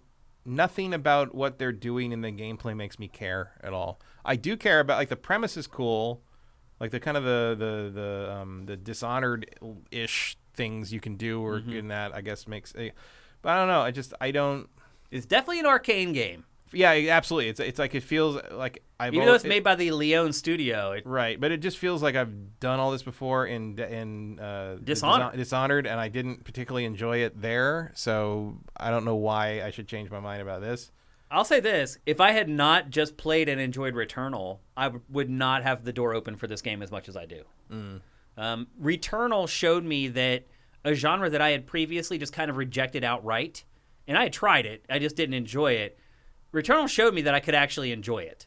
And so now my mind is kind of more open to games of this type. I'm not the world's biggest Dishonored fan. I am a big fan of Arcane. Is it weird that I don't like one of Arcane's biggest franchises, but I like Arcane? No, I mean, I think even though I haven't really gelled with any of the stuff they've really made, I think like I appreciate what they want to do and what they're after, and like their heart's in the right place. You know, like it's not like I don't like the Dishonored games all that much, not because I think the Dishonored games are bad, but because they just don't work for me. Like, okay. You know, like I understand. I always get frustrated with the way I'm trying to play those games. Right. Yeah. Right. Which is also why like the DLC for the first game where you play the other guy, the bad guy, the guy who assassinates, basically Corvo's nemesis in that.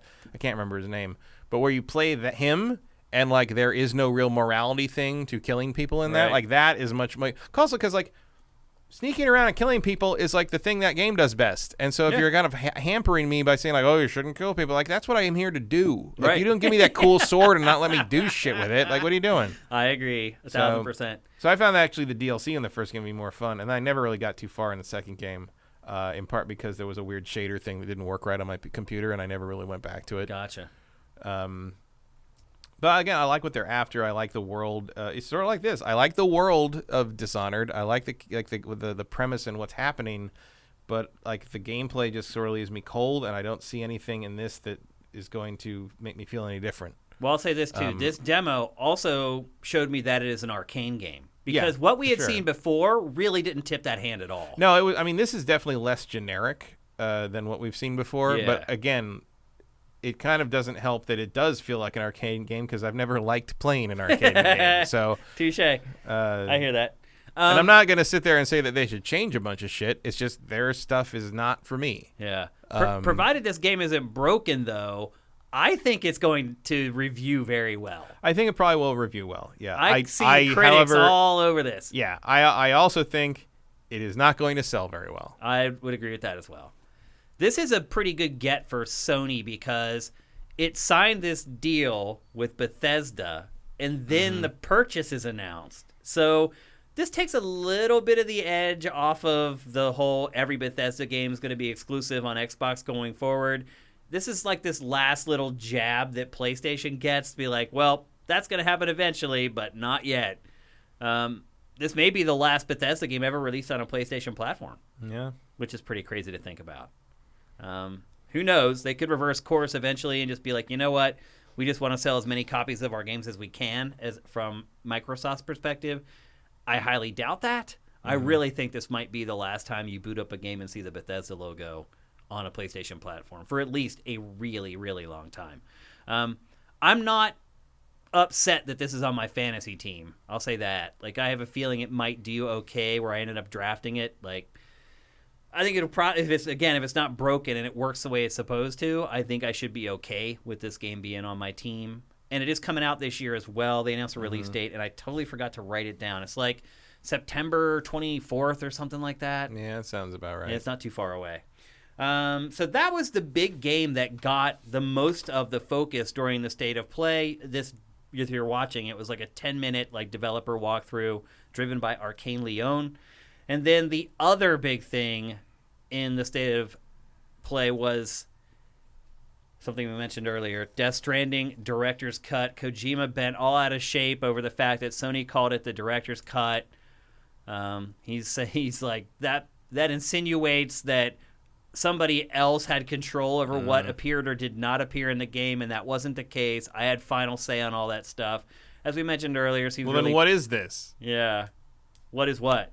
What is this? Like, why wasn't all this stuff in the game? Oh, because they're adding it extra, is what he's saying. Yeah, that they've done all the work since the game released. Oh, just for fun. Okay. I'll say this. There is a lot in it. It is a $10 upgrade. You do have to pay for the upgrade, as we mentioned earlier. It has new story missions. It has improved combat. It actually finally added legitimate combat, melee combat to the game. That definitely wasn't in the base game. That would help. Yep. It has new weapons, like it has this thing called a mazer gun, which is basically a taser. It has mounted machine guns. Which is weird because a mazer gun is a microwave amplification by stimulated emission. It should be a heat gun. Yeah. Basically. It just looks like it's a taser. Like, yeah. You shoot people with it and it, like, electrocutes them. It looks like, anyway. And then there's a firing range where you can try out all the new weapons. There's a cargo catapult, like this thing you can put your cargo in and just chuck it to, like, another side of the map. There's this crazy buddy bot thing that you get that helps you carry your stuff. There's a new racing circuit. There's a support skeleton, which we just saw there. So there are a lot of changes to the game, and for $10, that seems fair, I guess. Yeah, it's decent for $10. You're still making you play Death Stranding, but yeah. Did you finish this game, Matt? No. Please. You got a good laugh out of that one. Please. I never finished it either. Aimlessly across a field. There are many places in Los Angeles to do that. I never finished it either. I played it a good bit. I actually enjoyed building freeways with people. So I did that for a while. I built a lot of roads and things and drove along them. But like I've said before, like the thing I don't like about this game is that the better you play it, the more boring it is. Because if something interesting happens, you fucked up. Yeah. Like that's the whole point. It's like your delivery should be uneventful. Yeah. If you do everything right. So you're basically and I didn't care about the story at all. The better you are at the game, the more boring it is. Right. Yeah. And like the story, I mean, it's just the usual Kojima wankery. I don't care about any of it. I don't like looking at Norman Reedus. No offense to Norman Reedus. It's not. I don't think he would take any. There's no charisma there to me. Certainly not in this. Like I haven't seen him in a ton of stuff, but like he's playing this weirdly sterile, and I think he's probably doing that on direction from Kojima. I mean, I feel like he's playing the same character that he plays in The Walking Dead and everything else I've seen him in. Sorta. Because that's really just kind of how he is. Yeah. He has like some other show where he like builds motorcycles and cars and stuff, and he's pretty much exactly the same in that too. I think that's just who he is, and he's not one of those actors who is very good at playing anyone other than himself, it appears. $10 upgrade seems pretty fair, though. Yeah, I mean, I'm a little surprised if you're a that fan cheap. of the game. Like it feels like another era they might charge $30 for this. Yeah, Director's Cut seems to be Sony's new subtitle for seems like it, yeah. like reworked older games.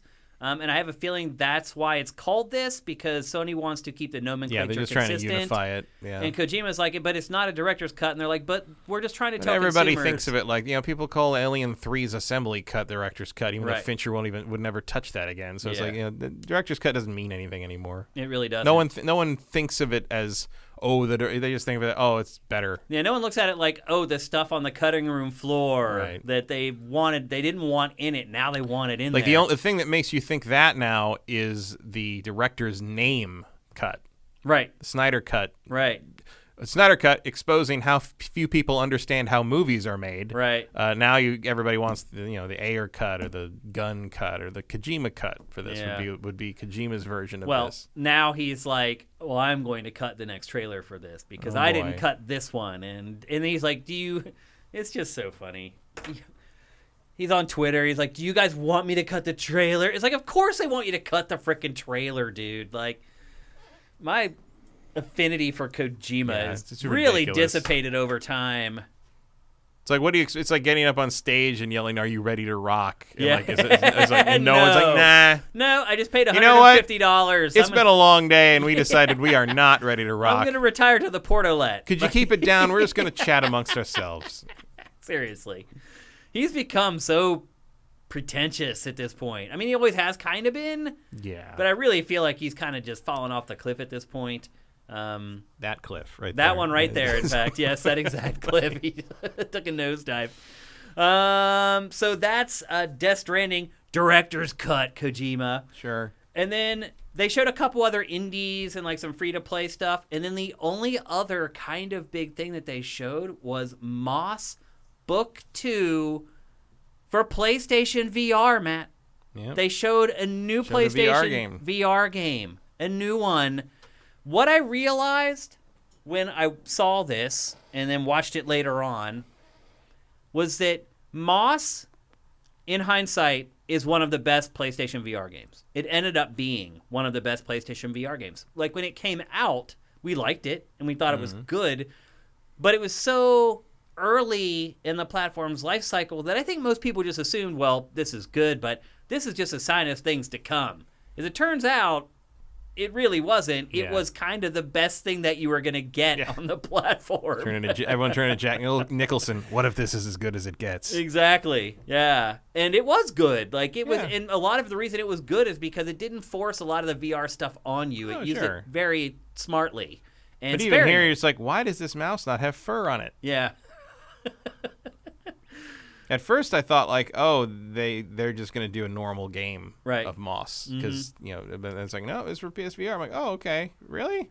Yeah. You're not going to show the new VR or anything, but you're going to say that this is on the way. All right. The whole presentation felt very scattershot. Yes. Again, like they just dragged. Like, if this is what you're going to bring into E3, then don't show up. Yeah. Like, I mean, they didn't have to show up. So, like, this, there was no pressure on anyone to get anything ready. But then it's like, oh, we'll just show some stuff. But probably, I mean, it seems like they just wanted to showcase Deathloop before September. Why? Before it comes out. But it's not even their game. It might be contractual. It's nuts. Matt, so after I watched this, I was like, do you have an earthquake? No, that was my foot. Oh, okay. I was like, oh, crap, we're having an earthquake. So I watched this, and I was like, why is this so bereft of anything compelling?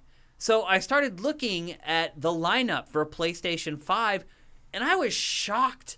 There's not that many games for PlayStation 5 that have not come out. No. Well, also, this was not supposed to be a first-party thing. Right. So they're just showing... we speculated we might get COD or something. I was just saying, this was so anemic that it made me go look. And what I found was that there are not a lot of PS5 games that have been announced that, haven't been released at this point.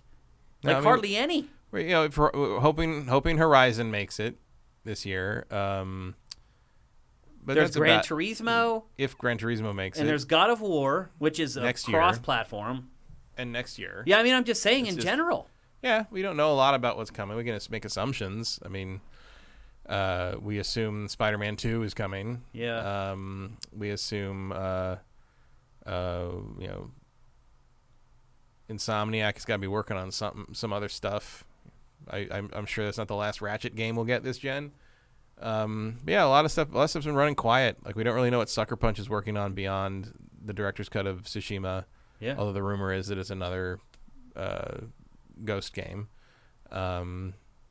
Who's left?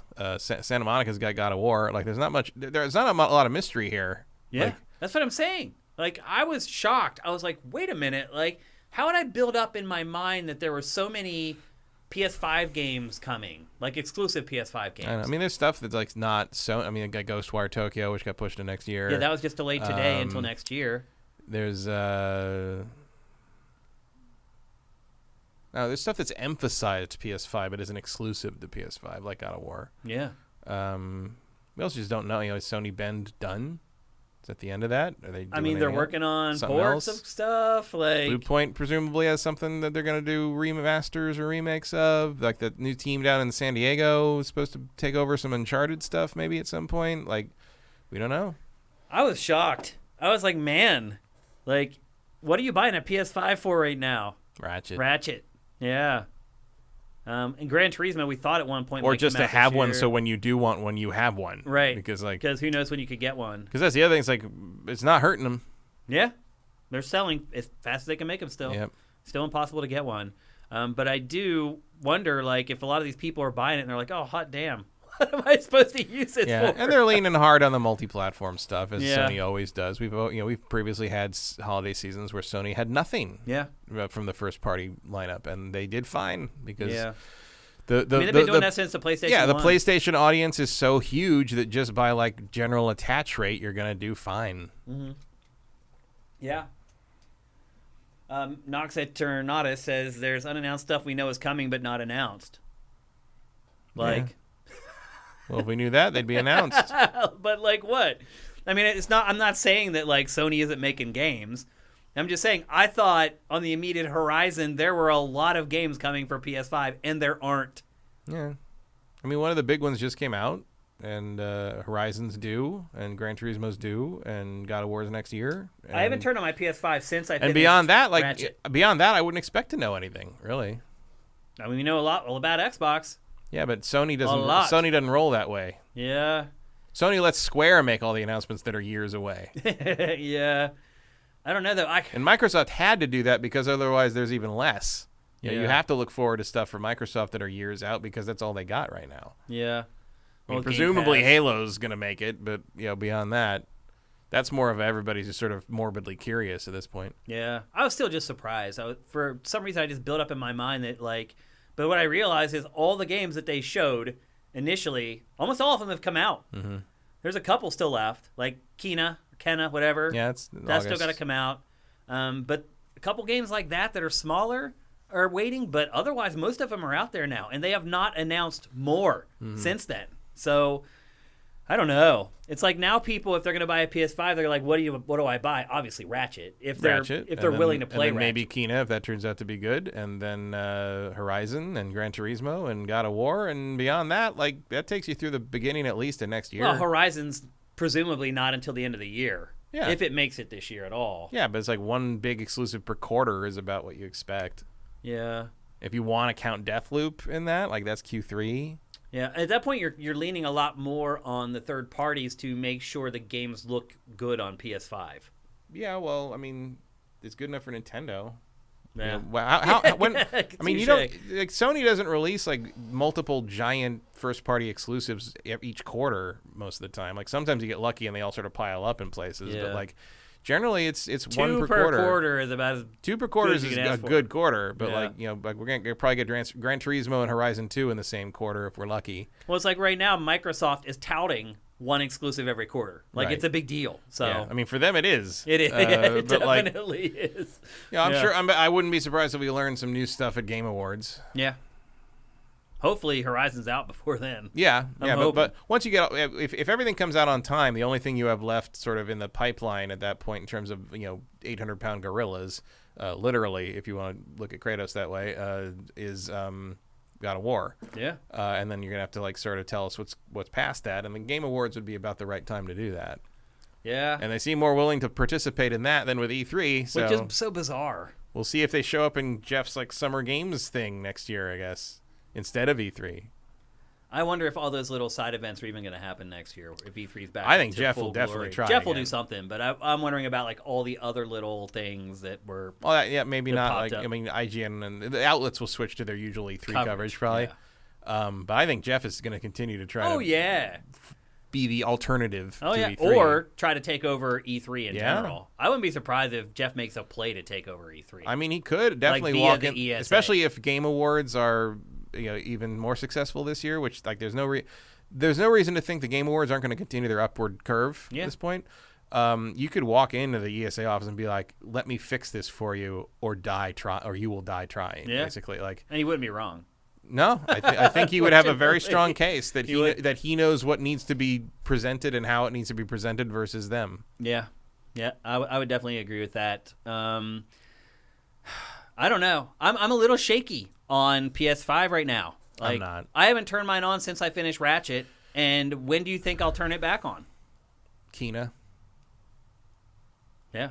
In like a In a couple mo- months. in a month. Yeah. it's next month. Is it next month? It's mid end August 22nd. That's a whole month and a half of my $547 console sitting there doing nothing. Well, welcome to launch games. Yeah. It's crazy, though. I just had built up in my mind. There's so much software coming. There's not going to be any lulls. I'm going to be paying something really good. And now things are starting to get delayed and stretched out. We thought Final Fantasy 16 might be coming out this year, and now that's looking a little I didn't think shaky. And Well, some of us they're not even showing that until they basically wanted to finish a whole chunk of it because they didn't want to show it in unfinished state. So we're not Yeah. going to see that until near the end of the year if we're lucky. yeah, Might be out next year.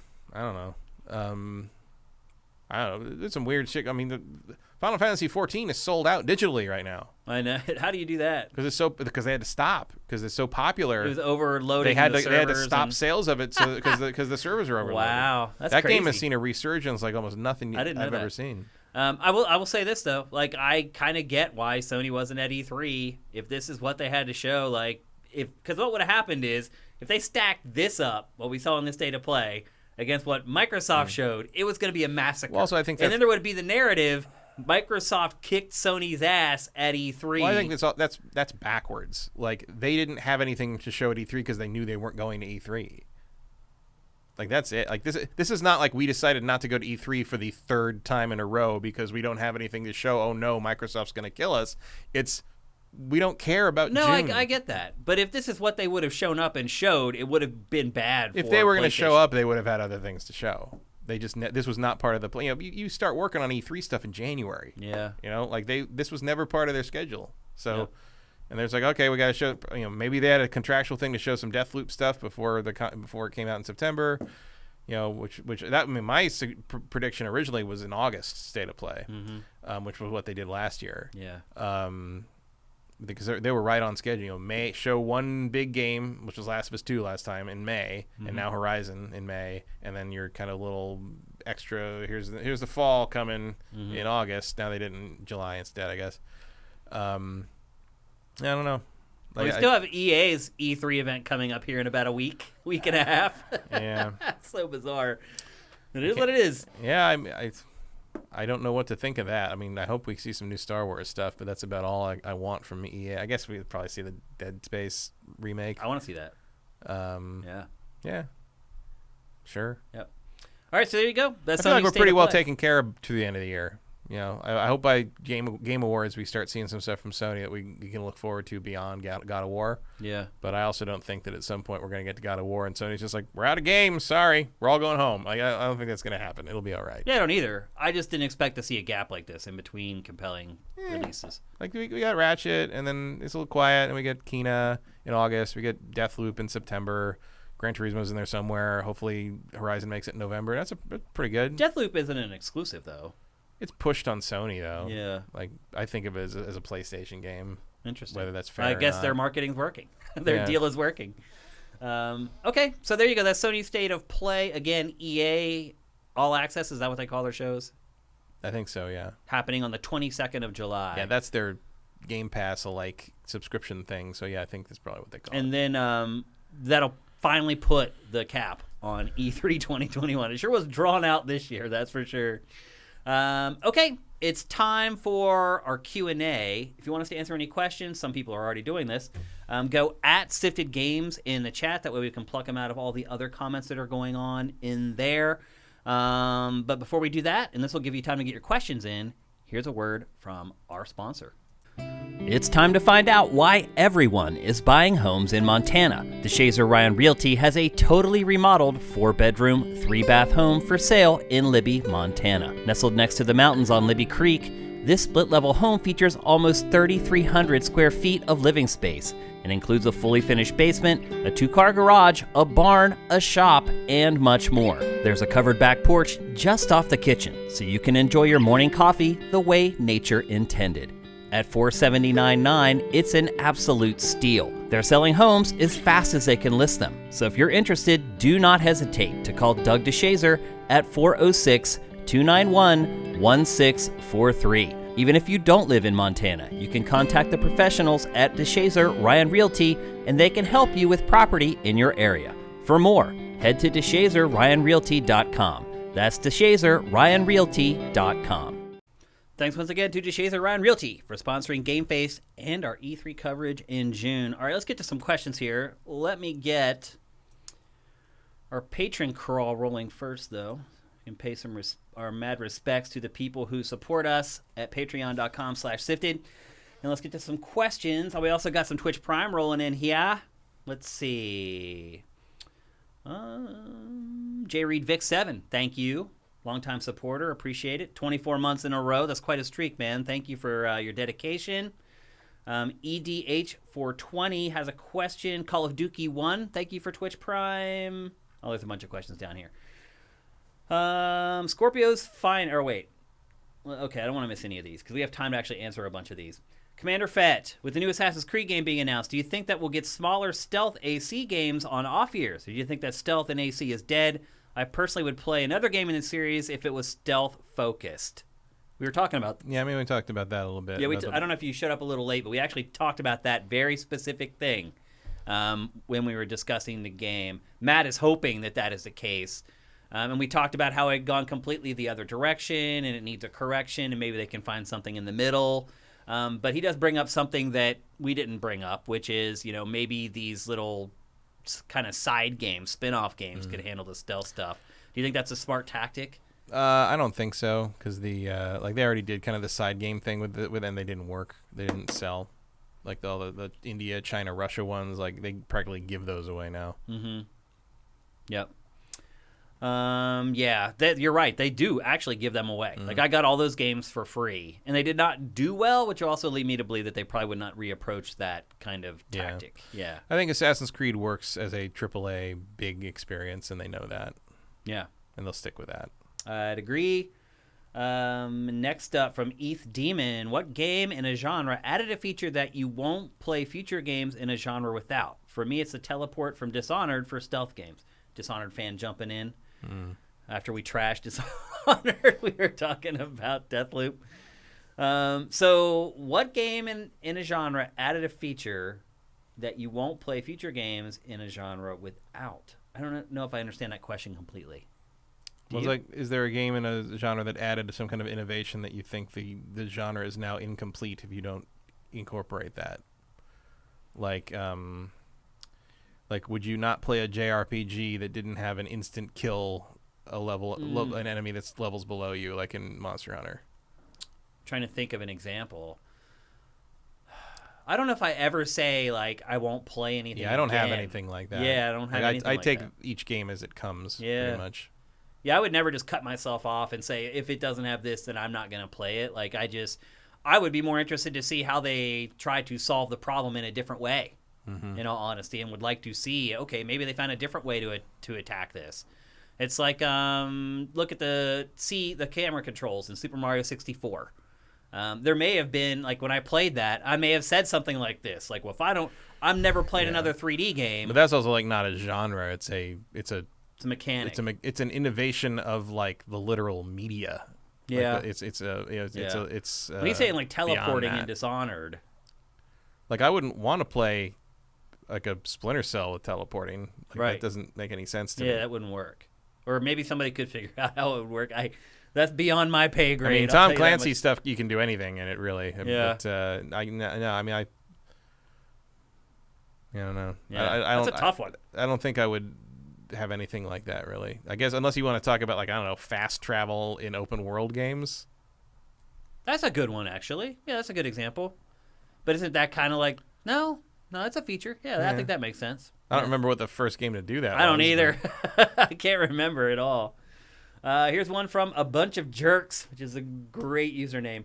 Do you think the recent protests in Cuba, or is it Cuba, will have any effect on Far Cry 6's launch? No. Effect on it actually happening? No. Or effect on the sales of the game? Will it affect the discourse? Yes, probably. Will it affect the sales of the game? Maybe. I don't know. Hard to say. That usually real world stuff doesn't have a lot of effect in that regard. Normally. But certainly, like, I think you will see Cubans and Cuban Americans react to this game that is very nakedly, Cuba with a different name slapped on it. Yeah. Sort of. Like, there is a way you can take Far Cry 6 as exploiting the situation in Cuba for entertainment value. And the timing is kind of unfortunate. It's not great. Yeah. No. So we'll see. It may or may not be high profile enough, but the problem is, like, it might end up high profile enough just because Giancarlo Esposito's in it. Right. And that gets mainstream attention. I mean, it's going to be high profile enough. Yeah. It's a Ubisoft Far Cry game. Mm-hmm. Millions of people with a very well recognized actor in leading it. I think and I'm sure he's going to be in all the I think was Emmy nominated today, if I remember. Oh, really? I think so. Yeah. It could. I don't think it'll hurt the sales of the game. I think if anything, it will help the sales of the game. It probably only raises profile, but you're just gonna have to sit through a lot of more Ubisoft. Like, no, it's not political. Like, yeah. all that bullshit. Like, really? Because otherwise you just literally took the political situation of a country and slapped a fictional name on it and used that as your premise for your game. I think they actually did come out and admit, yeah, it's political. I saw them say the no. First guy They've said admitted no, it's Cuba. They admitted it's based on Cuba, but there's like, we're not trying to say anything about Cuba. It's like, okay. Okay. You really gonna sit there and have a problem taking a stand on Cuba? Like, you don't want to take a side on Cuba, guys? All right. Yep. Sneaky Solid Snake. Speaking on backwards compatibility for fun, when are we getting Def Jam Fight for New York and Simpsons Hit and Run? What games would you like? What games would you guys like a remaster or remake of? We are probably never getting those because that's a lot of licensing. Yeah. The licenses are going to stop those games from getting further attention. Def Jam Fight for New York, I believe, on GameCube is worth a lot of money now. I like those games. They were surprisingly good. I was like, wow, this isn't terrible. Simpsons Hit and Run wasn't terrible either. No, that's one of the better Simpsons games for sure. Yeah, which isn't saying much, but no, but like it was pretty good. It was pretty good. Scorpio's Finest, with the release of Death Stranding Director's Cut, would it be a good idea for Sony to make it available for PC in unison? No, I don't think it matters. PC in unison. At the same time. Release it for PC at the same time? I mean, I don't think for them it would be a good idea. You want people to buy it on PlayStation. Yeah. Yeah, it would be a terrible idea for trying to sell PlayStations. That's for sure. Be a good idea for PC gamers. Yeah. But that's not what Sony cares about. And it's already available for PC. The main game is. Yeah. Yeah. So I could see why you might think that they should release it day and date on both platforms. But their goal is to sell more PlayStations, and that's not going to get it done. So, Nox Aeternitatis, Deathloop is PS5 and PC. Okay, so there's no Xbox version of Deathloop. From Vincent, how does a lack of emphasis on PC jive with Sega's increasing emphasis on the platform down to the Judgment? Oh, we forgot to bring this up, actually. Down to the Judgment series possibly ending because the Star doesn't want a PC version to exist. Okay, I tried to work this into the topics today because this story is insane. But people just don't care enough about Judgment, and so that's why we ended up cutting it. But this is nuts, dude. Like, the talent agency for the lead actor for Judgment does not want games that he appears in to be on PC. Why? Can somebody explain to me why that would be? I think I know. Why? Because you can rip the model out of the game and do things with it. Oh, I didn't even think about that. That would be my guess on that. Interesting. Huh. At first, I was a complete loss. I'm like, why would they ever do this? This is actually the first I'm hearing of this, but that would be what I'd assume. You didn't hear this story? No. Yeah. So they're basically losing the star of Judgment, and the series may be ended because of this. Isn't that nuts? Yeah. I mean, it's weird, like, but at the same time, like, there's some very explicit things done with character models pulled out of those PC games. Yeah. If they want to protect their talent that way, that's their option, I guess. It's interesting to think about. That no one else cares. That would be my guess. I've never heard anything like this before. I mean, you can still do it on console version of things, obviously, but, like, it's a lot harder than mining stuff on a PC. Yeah. Holy. I mean, for those of you who don't know, Judgment is essentially the replacement for the Yakuza franchise. And now it may be going away, too. So, I don't know. I mean, maybe they'll rename it, call it something else. Yeah, I mean, Yakuza is not afraid to change protagonists. Or maybe they'll just edit the end of the game and they'll kill the guy at the end of Judgment. You can always just get somebody else in there. Yeah. Like, it happens all the time. It happens in TV where they replace somebody. Yeah, they literally just did it in the main series. Oh, that's right. Because they had that other actor who was because not Kiryu. It's not Kiryu anymore. Right. Like yeah, you can do it. Still very weird. Gohan Rage, isn't Gears being shown off in Unreal Engine on Unreal Engine 5 on July 20th? I wasn't aware of that. I don't know. I didn't know that. News to me. Yep. EDH420, have you guys ever had the who would win in a fight, Matt or Shane discussion before? No, we never have. I have never even contemplated fighting Matt in my life. I haven't really contemplated fighting anyone I've ever worked with. I have, but not you. Yeah. Shoo. I don't know. Shane's from the Philly streets. He fights dirty. Yeah. I don't think I'd win that one. Oh, street fight is no holds barred. There's no rules in a street fight. That's just all there is to it. Nobody gets beauty points in street fights. Yeah, we've never. But maybe we should put together like our own little like league, like they've been doing with like the influencer YouTubers. Like the G4 like street fight tier list. Yeah.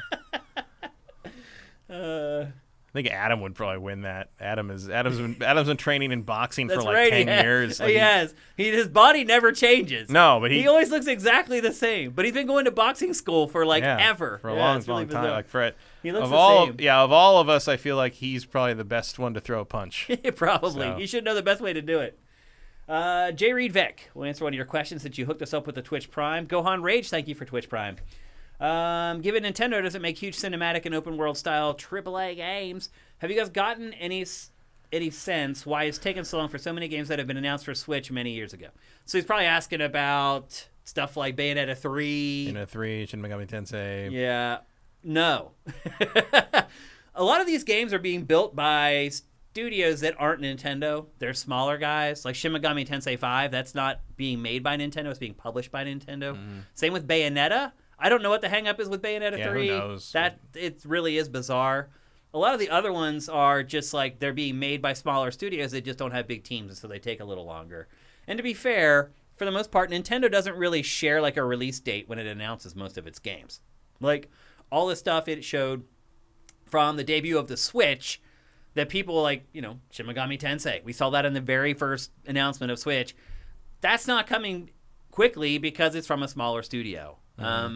I can't think of too many other, like Pikmin 4 is another one that kind of went missing in action. Again, no clue why that has taken so long. Because we've heard rumors that at a certain point, like a couple years ago, it was done already. Yeah, Miyamoto said it was pretty much done. Yeah. So who knows? Maybe they're looking at. And it's not like we don't know what Pikmin's supposed to be. Like you wouldn't think you'd have to take that back to the drawing board too many times. Nintendo does tend to try to launch games where they make sense. So Super Mario Sunshine was released in the summertime. And that makes sense. It doesn't always get it right, but it does think about that stuff, so that might be a part of it, but honestly, we're just grasping at straws. We don't really know. Let's see if we got any more. Nexus 6 Baddie. Have you seen the first two Netflix movies of the Fear Street trilogy? I don't even know what that is. There's horror movies they're doing that are each set in like specific time periods. It's like the first one was like 1994. I think the second one is the 70s or something. I just saw it on Netflix the other day, but I didn't know what it was. No, I haven't watched them yet. I might, though. I did just watch the second season of that zombie show. It's called, like, Hot Winter or something like that. And it was great. The first season was terrible. Like, it was so bad, I forgot I had even watched it. So I saw the second season, and I was like, whoa, I don't want to watch, like, the second season without watching the first. I went back and started looking, and I had watched the whole first season already. It was just completely forgettable. And somehow, the second season is amazing. Better than anything The Walking Dead has done in years. I wish I could remember the name of it. But it's like, if you go to Netflix right now, it'll appear in, like, the top 10 or whatever. And the second season of it was great. You don't even really need to watch the first season if you don't want to. But no, I haven't watched Fear Street Trilogy. I will. Ed Rock the Truth. Matt, Black thoughts Summer. on Star Wars Visions? Looks pretty promising. Black Summer. That's it. Yeah, Black Summer. That was Corey Film knew that. Okay. Yeah, watch season 2 of it. It's really good. Yeah, Star Wars Visions looks great.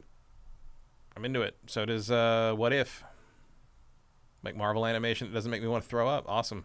Yeah. First time in a long time.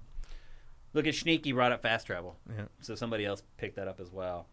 Tiny2K, thank you for all these gift subs that you're giving to our audience. Again, you can show up 1 p.m. Pacific, 4 p.m. Eastern every Tuesday at twitch.tv/SiftedGames. People giving away subs in our chat. All you got to do is show up and hang out with a bunch of cool people. I see Digital Reflux, Tiny, you rock. Yes, he does. JM Rain and Tiny always hooking up our viewers. Thanks, guys. I appreciate it. And JM Rain gifting tier 1 subs. Thanks again. I think that might be it for the questions. Oh, Vincent clarifies the Coalition is showing an Unreal Engine 5 tech demo at GDC. I don't know if it's gear specifically. Okay. Sounds good. Oh, we ended up hitting level 4 of the hype train today. That's great. And I think that's it. All right. What time is it? 4. You got to be kidding me. Somehow, some way, we always make it. And here we are. You gotta stop doubting me. I think I doubt myself sometimes. Here we are, the end of another 3-hour episode of GameFace. Thanks to everybody on the chat for making it lively. I actually enjoyed getting the chat more involved in the show this time. That's something we may do a lot more going forward, actually, is kind of checking in with you guys on the topics and keep you guys engaged with us a little more as we do the show. Also, the rest of July looks just like this week, so we're going to need to fill some time, and you guys are really good. I'll bring in all my Yu-Gi-Oh cards next week. Yeah, there we go. We're going to start doing show and tell. We'll just start doing pricing. Live on the stream.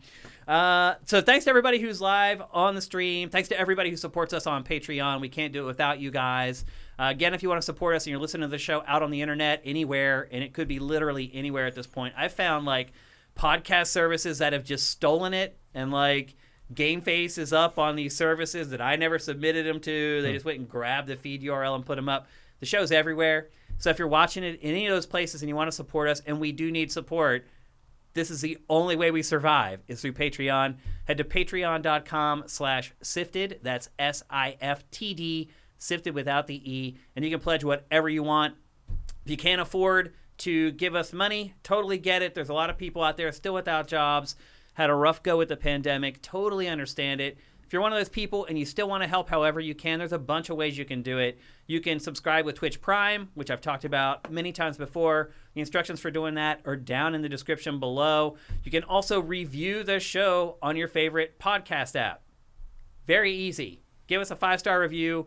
Tell them how much you love the show. It makes a difference in rankings when people search for video game podcast. They're not going to come across ours because our reviews are all really old. We had a huge rush of reviews when we first launched, and they've just kind of trickled in ever since. A nice little push of reviews on those platforms would be awesome, and it makes a big difference. Or if you're watching the show on YouTube, just make sure at the very least you like the show on YouTube. You can also subscribe on YouTube. You can also get our content early on YouTube if you become a member on YouTube.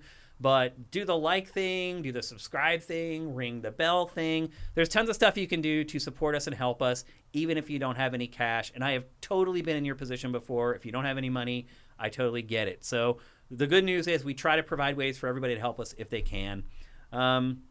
Let's see. We will be back on Tuesday. But what are we going to have? We're going to have Zelda? Skyward Sword? Yeah. And what else comes out? Not much. Vincent said F1. F1, which we've never, ever covered. You can do that. We've never covered on GameFace, ever. I mean, we've done some weird racing games here and there. Yeah, I covered that one indie racing game the one time that was like cell-shaded. Yeah. I can't remember the name of it anymore. You liked it. Yeah, I did like it. Yeah, it was like we're still waiting for F-Zero. Right. So it's still the closest thing to it since I played that game.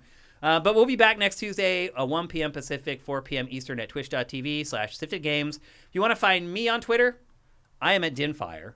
Matt is at MKeil. That's MKEIL. I can spell your name, but I can't spell absence, apparently. Yeah. And if you want to find Sifted on Twitter, and you should if you can't afford to support us, because that's where you're going to know when all our content goes up for free, whether it's on YouTube or on any of the podcast services. That is at Sifted Games. So on behalf of Matt, I'm Shane Satterfield. We'll see you next week. GameFace is up and out.